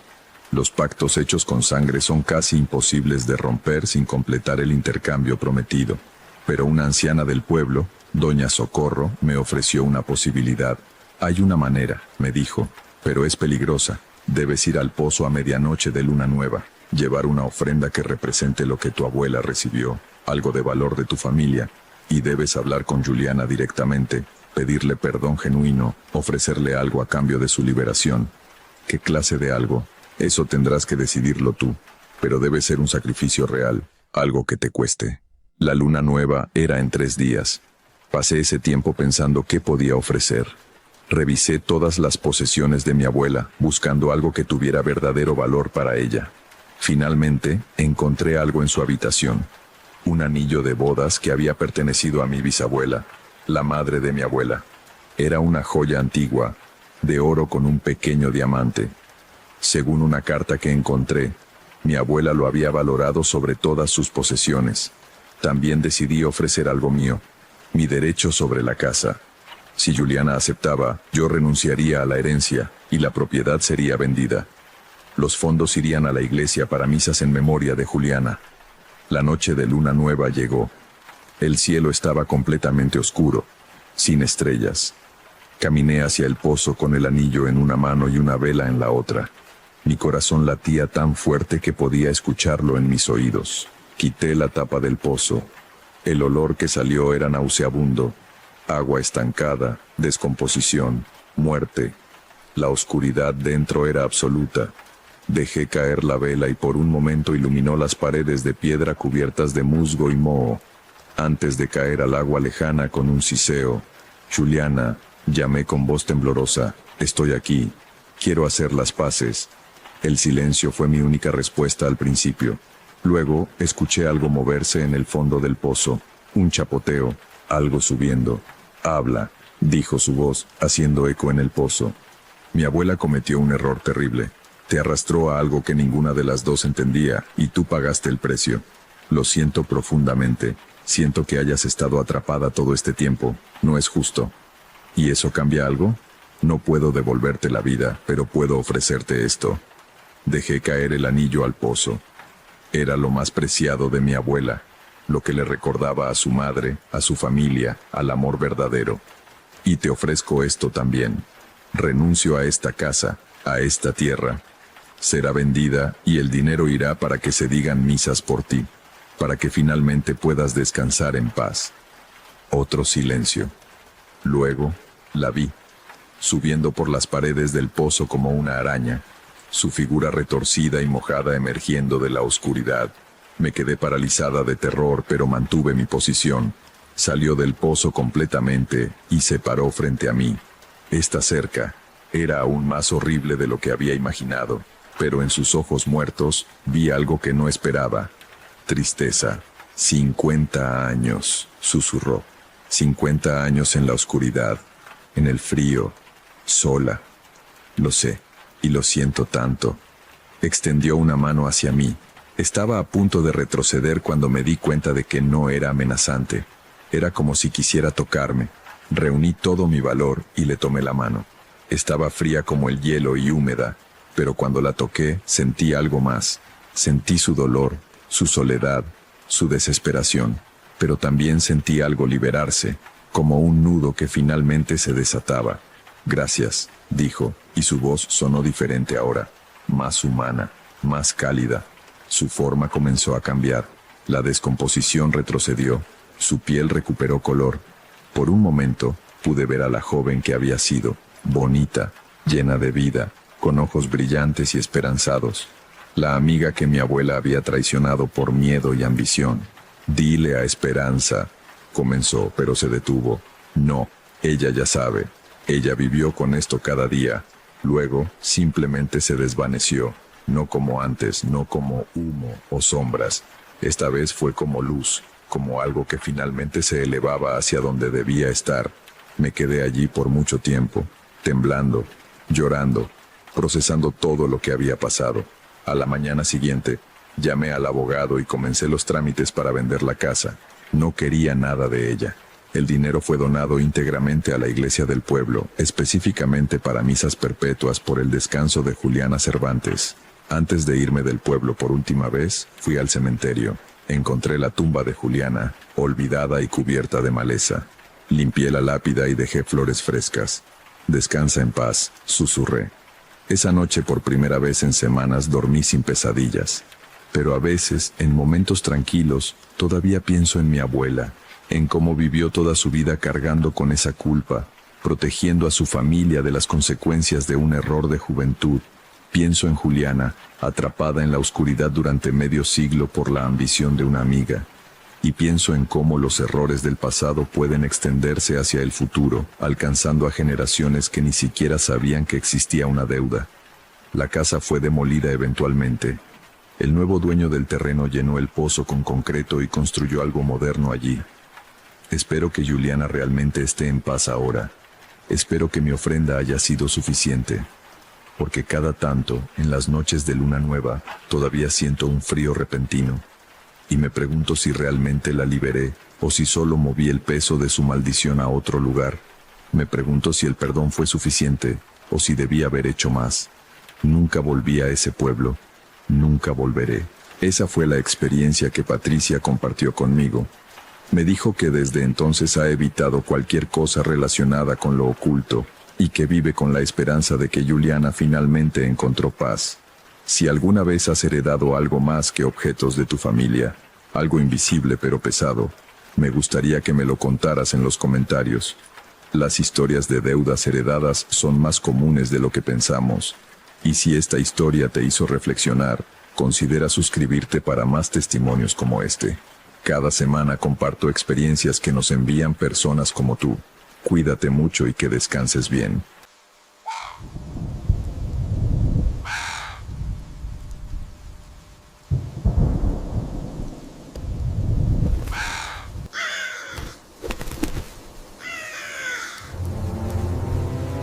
Esta historia me la envió Carlos, un seguidor del canal que vive en un pequeño pueblo de la sierra. Cuando leí su mensaje por primera vez, sentí un escalofrío recorrer mi espalda. Si tú también has vivido algo inexplicable y quieres que lo comparta aquí, déjamelo en los comentarios o envíamelo directamente. Me fascina leer cada una de sus experiencias.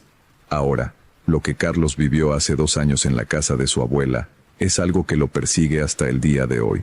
Una historia sobre pactos antiguos, brujería y algo que nunca debió ser despertado. Mi nombre es Carlos, tengo 32 años, y lo que voy a contar sucedió hace exactamente 2 años, aunque para mí se siente como si hubiera pasado ayer. Cada detalle permanece grabado en mi mente con una claridad que a veces desearía no tener. Pero necesito contarlo. Necesito que alguien más sepa lo que pasó en esa casa, en ese pueblo olvidado entre las montañas. Todo comenzó cuando recibí la llamada de mi tía Lucía. Era una tarde de octubre. El sol se estaba poniendo y yo acababa de llegar a mi apartamento después de un día agotador en la oficina.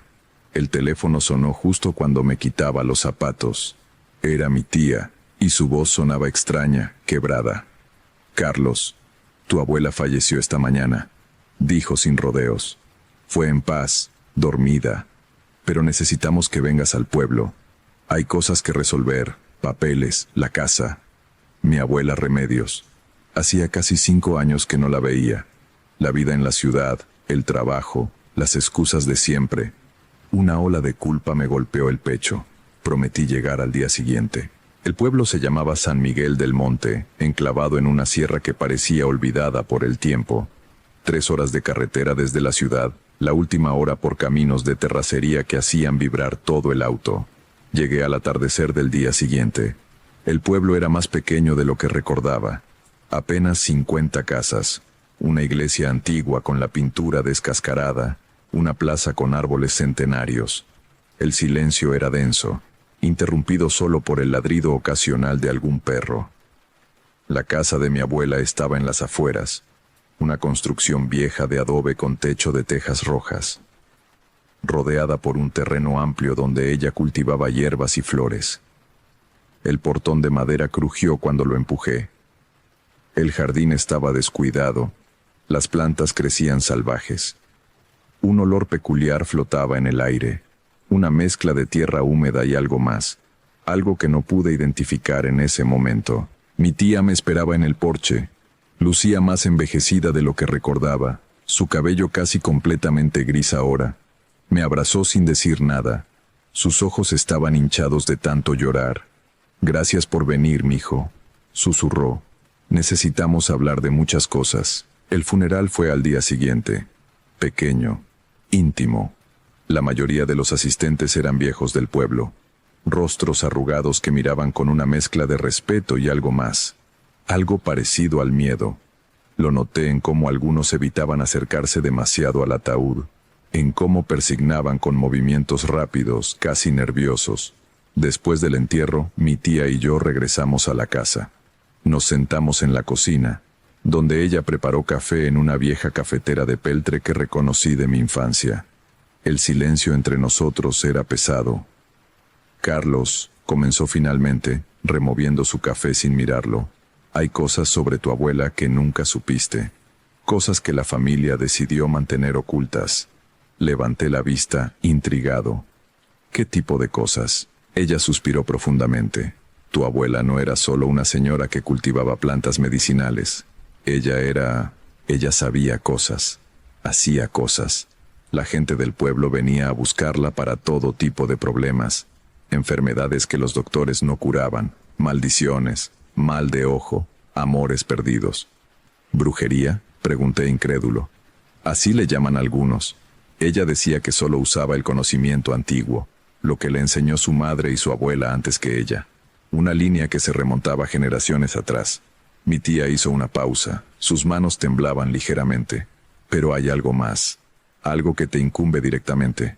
Sacó un sobre amarillento de su bolso. Estaba sellado con lacre rojo. En la parte frontal, con la letra temblorosa de mi abuela, decía, para Carlos, abrir solo después de mi muerte. Ella me dio esto hace 6 meses, explicó mi tía. Me hizo prometerle que te lo entregaría personalmente, y me hizo prometerle algo más. Su voz se quebró, que me aseguraría de que hicieras lo que dice la carta, que lo hicieras exactamente como ella indica. Tomé el sobre con manos temblorosas. El lacre se rompió con un chasquido seco. Dentro había 2 hojas escritas con esa misma letra temblorosa. Comencé a leer. Mi querido Carlos, si estás leyendo esto, significa que ya partí de este mundo. No temas por mí, pues hice las paces con mi destino hace mucho tiempo. Pero escribo esto porque hay algo que debes saber, algo que debes hacer. Cuando yo tenía 20 años, tu bisabuela me enseñó los secretos de nuestra familia. Somos guardianas, Carlos. Guardianas de un pacto muy antiguo, sellado hace más de 200 años por nuestra antepasada, Remedios I, de quien heredé mi nombre. Ella hizo un trato con algo que no era de este mundo.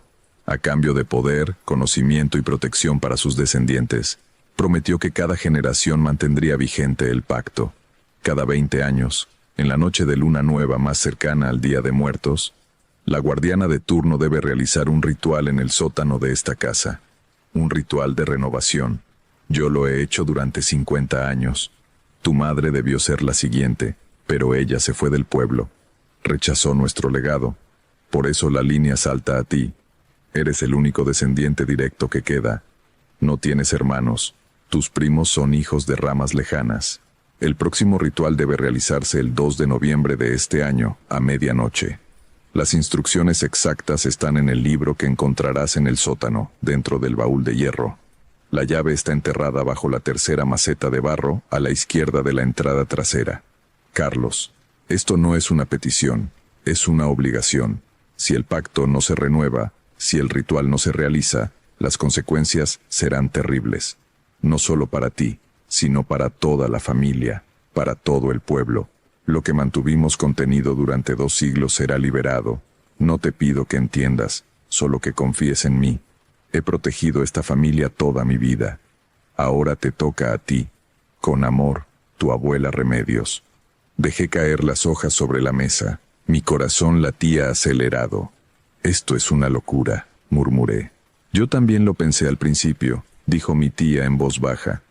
Pero he vivido en este pueblo toda mi vida, Carlos. He visto cosas. Tu abuela, ella mantenía algo bajo control. Desde que murió, hace apenas 3 días, cosas extrañas están pasando. ¿Qué tipo de cosas? Animales muertos sin razón aparente. Perros que aúllan toda la noche mirando hacia esta casa. María del Rosario, la vecina de al lado, dice que escucha voces que vienen del jardín cuando pasa por aquí después del anochecer. Y yo misma, anoche vine a revisar la casa y sentí algo, una presencia. Tía, ¿esto suena a superstición? ¿A historias de viejas? Sus ojos brillaban con una intensidad que me asustó. Tu abuela me mostró cosas antes de morir, Carlos. Cosas reales. El libro del que habla en la carta, lo vi una vez cuando era niña. Está escrito en un idioma que no es español, con símbolos que hacen que te duela la cabeza solo de mirarlos. Miré por la ventana. El sol ya se había ocultado completamente. Las sombras del jardín parecían más densas de lo normal. Un escalofrío recorrió mi espalda. Supongamos que todo esto es real, dije lentamente. ¿Qué pasa si no hago el ritual? Mi tía se puso pálida. Según tu abuela, el pacto se rompería, y lo que está contenido quedaría libre. ¿Qué es lo que está contenido? No lo sé con exactitud. Tu abuela nunca quiso decírmelo.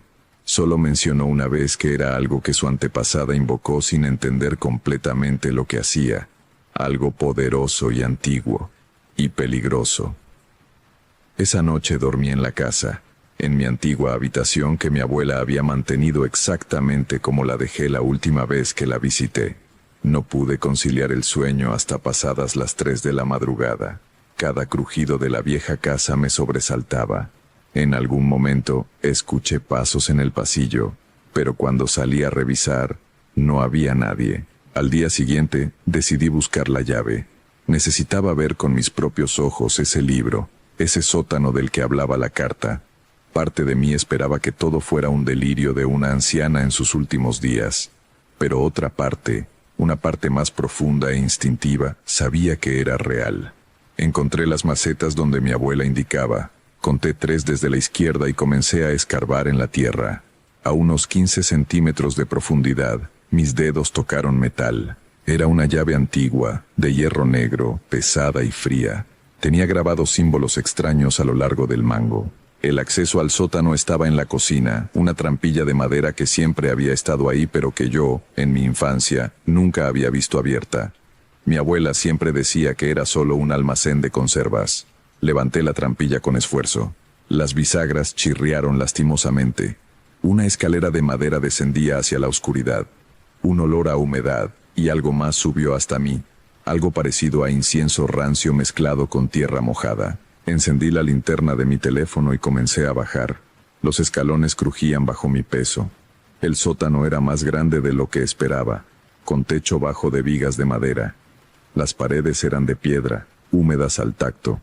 En un rincón, tal como describía la carta, había un baúl de hierro cubierto de óxido y más símbolos grabados.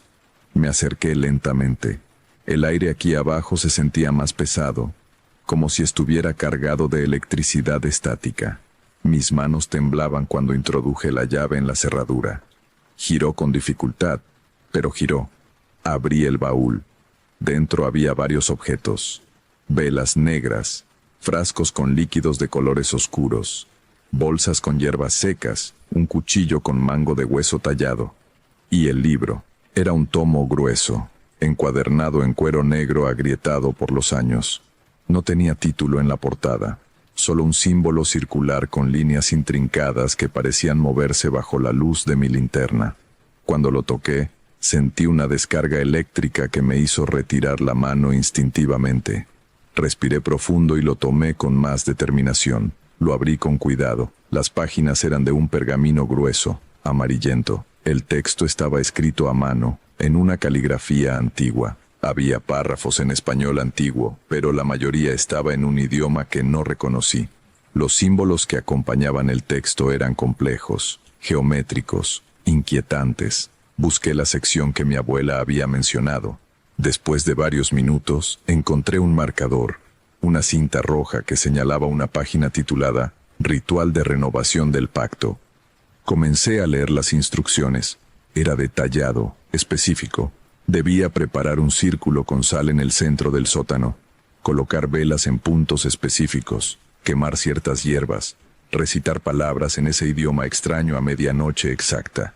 Y luego, la parte que me heló la sangre. Debía hacer una ofrenda de sangre.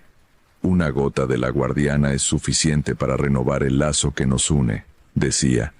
Pero cuidado, pues si el ritual se interrumpe, si la secuencia no se completa, el guardián que espera del otro lado no podrá regresar a su prisión. ¿Guardián? ¿Prisión? Seguí leyendo, buscando más información. Encontré una sección más adelante que hablaba sobre el origen del pacto. Según el texto, mi antepasada Remedios I había invocado a una entidad en 1823, desesperada por salvar al pueblo de una sequía que había durado 3 años. La entidad le ofreció un trato: traería las lluvias, protegería al pueblo y a sus descendientes, les daría conocimiento del mundo oculto. A cambio, debía ser alimentada cada 20 años con el ritual, manteniendo así el vínculo que la ataba a este mundo pero también la contenía, evitando que actuara por su propia voluntad. Si el pacto se rompe, leía el texto, el guardián quedará libre de sus ataduras pero no de su hambre, y su hambre es insaciable. Cerré el libro con fuerza, mis manos estaban sudando. Esto no podía ser real, tenía que ser algún tipo de folclore familiar, tradiciones antiguas que mi abuela había tomado demasiado en serio en su vejez. Pero entonces escuché algo, un susurro. Venía de algún lugar del sótano, pero no podía identificar exactamente de dónde. Era como si las mismas paredes estuvieran hablando. No entendía las palabras, pero el tono era inconfundible. Era una invitación, una promesa, una amenaza. Salí del sótano lo más rápido que pude, tropezando en los escalones, mi corazón martilleando en mi pecho. Cerré la trampilla y la aseguré con el pestillo. Me quedé ahí, en la cocina, tratando de recuperar el aliento. Miré el calendario en la pared. Era 28 de octubre. Me quedaban 5 días hasta la fecha indicada en la carta. Los siguientes 3 días fueron una pesadilla. Intenté convencerme de que todo era producto de mi imaginación, del estrés por la muerte de mi abuela, del ambiente opresivo de ese pueblo aislado. Pero los eventos que siguieron hicieron imposible mantener esa racionalización. La primera noche después de abrir el baúl, me desperté a las 3 de la madrugada con la sensación de que alguien me observaba. Mi habitación estaba oscura, pero podía jurar que había una figura de pie en la esquina. Cuando encendí la luz, no había nada, pero el aire estaba helado y olía a tierra mojada. Al día siguiente, mi tía vino a visitarme. Estaba más pálida que nunca. 2 gallinas murieron anoche en mi corral, me dijo. Sin marcas, sin sangre, solo muertas. Y María dice que su esposo está enfermo, con fiebre alta y delirios. Sigue repitiendo que algo viene, que algo está despertando. Tía, ¿realmente crees que todo esto está conectado? Carlos, he vivido aquí 70 años. Conozco este pueblo, conozco sus ritmos, y te digo que algo está mal, muy mal. Desde que tu abuela murió, es como si una sombra se hubiera posado sobre San Miguel del Monte. Esa tarde, decidí hablar con don Esteban, el hombre más viejo del pueblo. Si alguien sabía sobre la historia real de mi familia, sería él. Lo encontré en su casa, una construcción aún más vieja que la de mi abuela, fumando en su mecedor en el porche. Sabía que vendrías a buscarme, dijo antes de que yo pudiera hablar. Su voz era como grava. Vienes por lo del pacto. Me senté a su lado, sorprendido. ¿Usted sabe sobre eso? Claro que sé. Todos los viejos del pueblo lo sabemos, aunque nunca hablamos de ello abiertamente. Tu abuela Remedios fue la guardiana durante décadas. Mantuvo al pueblo a salvo, alejó las enfermedades, trajo buenas cosechas, pero todo tiene un precio. ¿Qué es exactamente lo que ella mantenía contenido? Don Esteban dio una larga calada a su cigarrillo. Sus ojos, nublados por las cataratas, parecían ver más allá de mí, hacia el pasado. Pinto, mi abuelo me contó la historia cuando yo era joven. En 1823, este pueblo estaba muriendo. No llovía, las cosechas se perdían, la gente se iba o moría de hambre. Tu antepasada, Remedios I, era conocida como una mujer sabia, una curandera, pero también se sabía que conocía los caminos oscuros, las invocaciones que nadie más se atrevía a hacer. Una noche, durante una luna nueva, ella realizó un ritual en lo que ahora es el sótano de tu casa. Invocó algo que no debió invocar. Lo llamó el guardián de las aguas subterráneas, una entidad antigua que habitaba en las profundidades de la tierra. Le pidió que salvara al pueblo, y la entidad aceptó. A la mañana siguiente comenzó a llover. Llovió durante 3 días seguidos. El pueblo se salvó, pero el precio fue que el guardián ahora tenía un vínculo con este mundo a través de tu antepasada y su linaje. Cada 20 años, Debe ser reconocido. Debe sentir que el lazo permanece. Si no, quedará libre del acuerdo que lo mantiene en su prisión. Y cuando eso pase, tomará lo que considera suyo, las almas del pueblo, todos los que se han beneficiado del pacto durante 2 siglos. Un frío profundo me recorrió la columna vertebral. ¿Y si simplemente me voy? ¿Si abandono el pueblo y nunca regreso? Don Esteban me miró con algo parecido a la lástima. El pacto está en tu sangre, muchacho. No importa dónde vayas. Si lo rompes, las consecuencias te seguirán.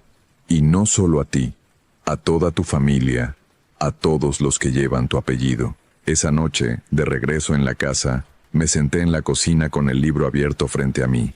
Leí y releí las instrucciones del ritual. Parte de mí aún se resistía a creer que todo esto era real, que realmente tendría que hacer esto. Pero otra parte, cada vez más fuerte, sabía que no tenía opción. El 1 de noviembre, día de Todos los Santos, el pueblo parecía estar sumido en una tensión palpable. El cielo estaba cubierto de nubes oscuras que no dejaban pasar el sol. Hacía un frío inusual para la época. Los perros del pueblo aullaban sin cesar. Mi tía vino a verme al atardecer. Traía una bolsa con provisiones. «Mañana es el día», dijo simplemente. «¿Vas a hacerlo?» «No sé si tengo opción». «Siempre hay opción, Carlos. Pero cada opción tiene sus consecuencias». Sacó de su bolsa una botella de mezcal. «Tu abuela tomaba un trago antes de cada ritual. Decía que ayudaba a calmar los nervios y a abrir la percepción. Esa noche no dormí. Me quedé despierto, mirando el techo, escuchando los sonidos de la casa. Alrededor de las 2 de la madrugada, comencé a escuchar pasos en el piso de arriba, aunque yo estaba solo en la casa. Escuché puertas que se abrían y se cerraban, voces que susurraban en idiomas que no comprendía. A las 5 de la madrugada, bajé al sótano. Necesitaba prepararme, asegurarme de que tenía todo lo necesario. La trampilla se abrió con su chirrido característico. Bajé las escaleras con la linterna. El sótano estaba exactamente como lo había dejado, excepto por un detalle que me heló la sangre. El baúl de hierro estaba abierto, aunque yo recordaba perfectamente haberlo cerrado. Y sobre el baúl, perfectamente ordenados, estaban todos los elementos del ritual. Las velas, el cuchillo, las hierbas, la sal. Alguien, o algo, los había preparado. Pasé el día en un estado de ansiedad creciente. No pude comer. Cada ruido me sobresaltaba. Vi cómo el sol se ocultaba lentamente detrás de las montañas con una sensación de fatalidad inevitable. A las 11 de la noche, me preparé. Me cambié de ropa, poniéndome algo cómodo como indicaba el libro. Tomé el trago de mezcal que mi tía había dejado. Quemaba al bajar, pero efectivamente calmó un poco mis nervios. A las 11:30 bajé al sótano por última vez. Seguí las instrucciones al pie de la letra. Dibujé el círculo de sal en el centro del sótano, asegurándome de que fuera perfecto. Coloqué las 7 velas en los puntos cardinales y los puntos intermedios, formando una estrella. Encendí cada una con cerillas de madera, nunca con fuego moderno, como especificaba el libro. Coloqué las hierbas en un pequeño brasero de bronce que había encontrado en el baúl. Cuando las encendí, comenzaron a arder con un humo denso y aromático que rápidamente llenó el sótano. El olor era dulzón pero también acre, mareante. Mi reloj marcaba las 11:58. Me coloqué en el centro del círculo de sal, el libro abierto en la página del ritual, el cuchillo en mi mano derecha. Mi corazón latía tan fuerte que podía escucharlo en mis oídos. 11:59. El aire del sótano comenzó a cambiar. Se volvió más denso, más frío.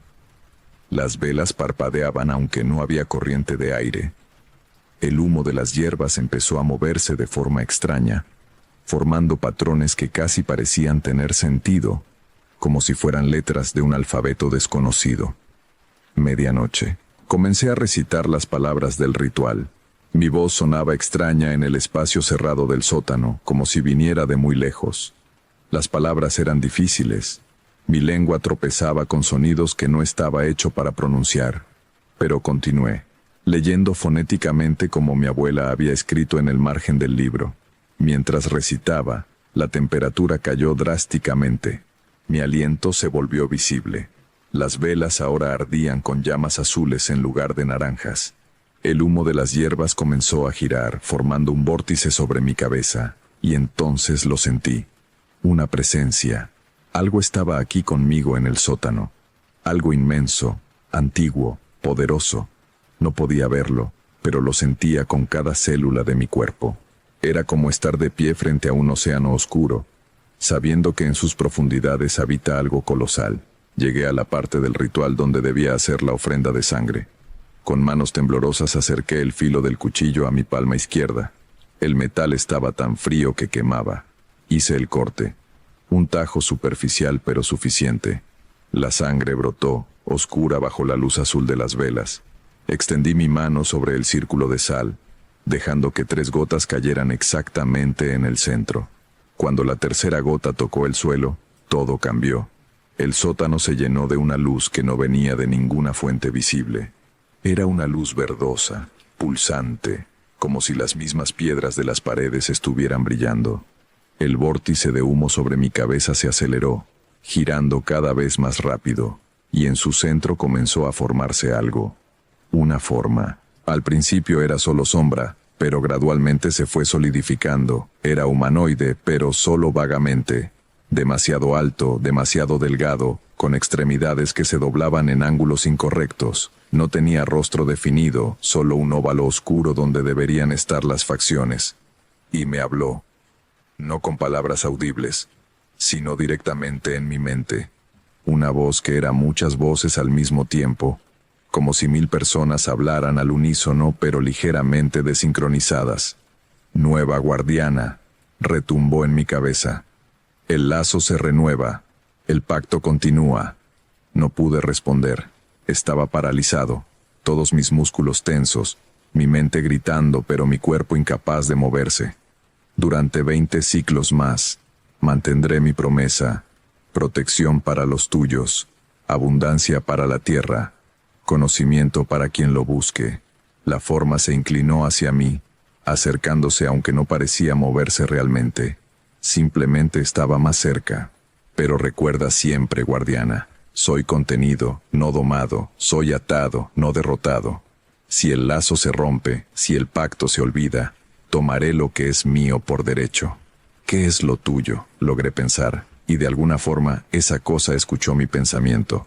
Las almas que han vivido bajo mi protección, cada niño nacido, cada cosecha recogida, cada enfermedad curada, todo bajo mi gracia, todo mío si el pacto se rompe. Entonces, tan rápido como había aparecido, la forma se disolvió. El vórtice de humo se dispersó. Las velas volvieron a arder con llamas naranjas normales. La temperatura del sótano comenzó a subir lentamente. Me dejé caer de rodillas, temblando incontrolablemente. El ritual había terminado. Salí del sótano cuando las primeras luces del amanecer comenzaban a filtrarse por las ventanas. Me sentía exhausto, como si no hubiera dormido en días. Pero también sentía algo más. Un peso nuevo en mi conciencia. Una responsabilidad que ahora era mía. Mi tía llegó temprano. Debió ver algo en mi rostro porque no preguntó nada, solo me abrazó. «Lo hiciste», susurró. Asentí. En los días que siguieron las cosas en el pueblo comenzaron a volver a la normalidad. El esposo de María se recuperó de su fiebre. Los animales dejaron de morir sin razón. Los perros dejaron de aullar. El cielo se despejó y volvió el sol. Yo me quedé en el pueblo una semana más, poniendo en orden los asuntos de mi abuela. Vendí la mayoría de sus posesiones, pero guardé lo esencial, el libro, el baúl, los implementos del ritual. Los llevé conmigo cuando regresé a la ciudad. Ahora, 2 años después, vivo con el conocimiento de lo que hice, de lo que tendré que volver a hacer en 18 años. He estudiado el libro en profundidad, aprendiendo sus secretos. Mi abuela tenía razón. Hay poder en ese conocimiento, pero también responsabilidad. A veces, en la quietud de la noche, todavía escucho esa voz en mi cabeza. Un susurro distante, un recordatorio de que el pacto permanece, de que hay algo antiguo y poderoso esperando en las profundidades, contenido pero no derrotado, atado pero no domado. Y cada vez que lo escucho me pregunto, ¿Hice lo correcto? ¿Debí haberlo hecho? ¿O debí haber dejado que el pacto se rompiera, sin importar las consecuencias? Pero ya es tarde para esas preguntas. El lazo se renovó. Soy el guardián ahora, y en 18 años tendré que volver a ese sótano y enfrentar nuevamente a esa presencia. Solo espero tener el valor cuando llegue ese momento, porque ahora sé la verdad. Mi familia no ha sido solo guardiana de un pacto. Hemos sido carceleros, y lo que mantenemos encerrado no debe nunca, bajo ninguna circunstancia, ser liberado. Esa fue la historia que Carlos me compartió. Dice que cada día de muertos, sin falta, regresa a San Miguel del Monte para visitar la tumba de su abuela, y que a veces, cuando está solo en su apartamento de la ciudad, puede sentir esa presencia observándolo, recordándole su obligación. ¿Tú qué opinas? ¿Habrías hecho lo mismo en su lugar? Me encantaría leer tu respuesta en los comentarios. Y si conoces alguna historia similar sobre pactos familiares o rituales antiguos, compártela conmigo. Cada testimonio es valioso. Cuídate mucho y nos escuchamos en la próxima historia.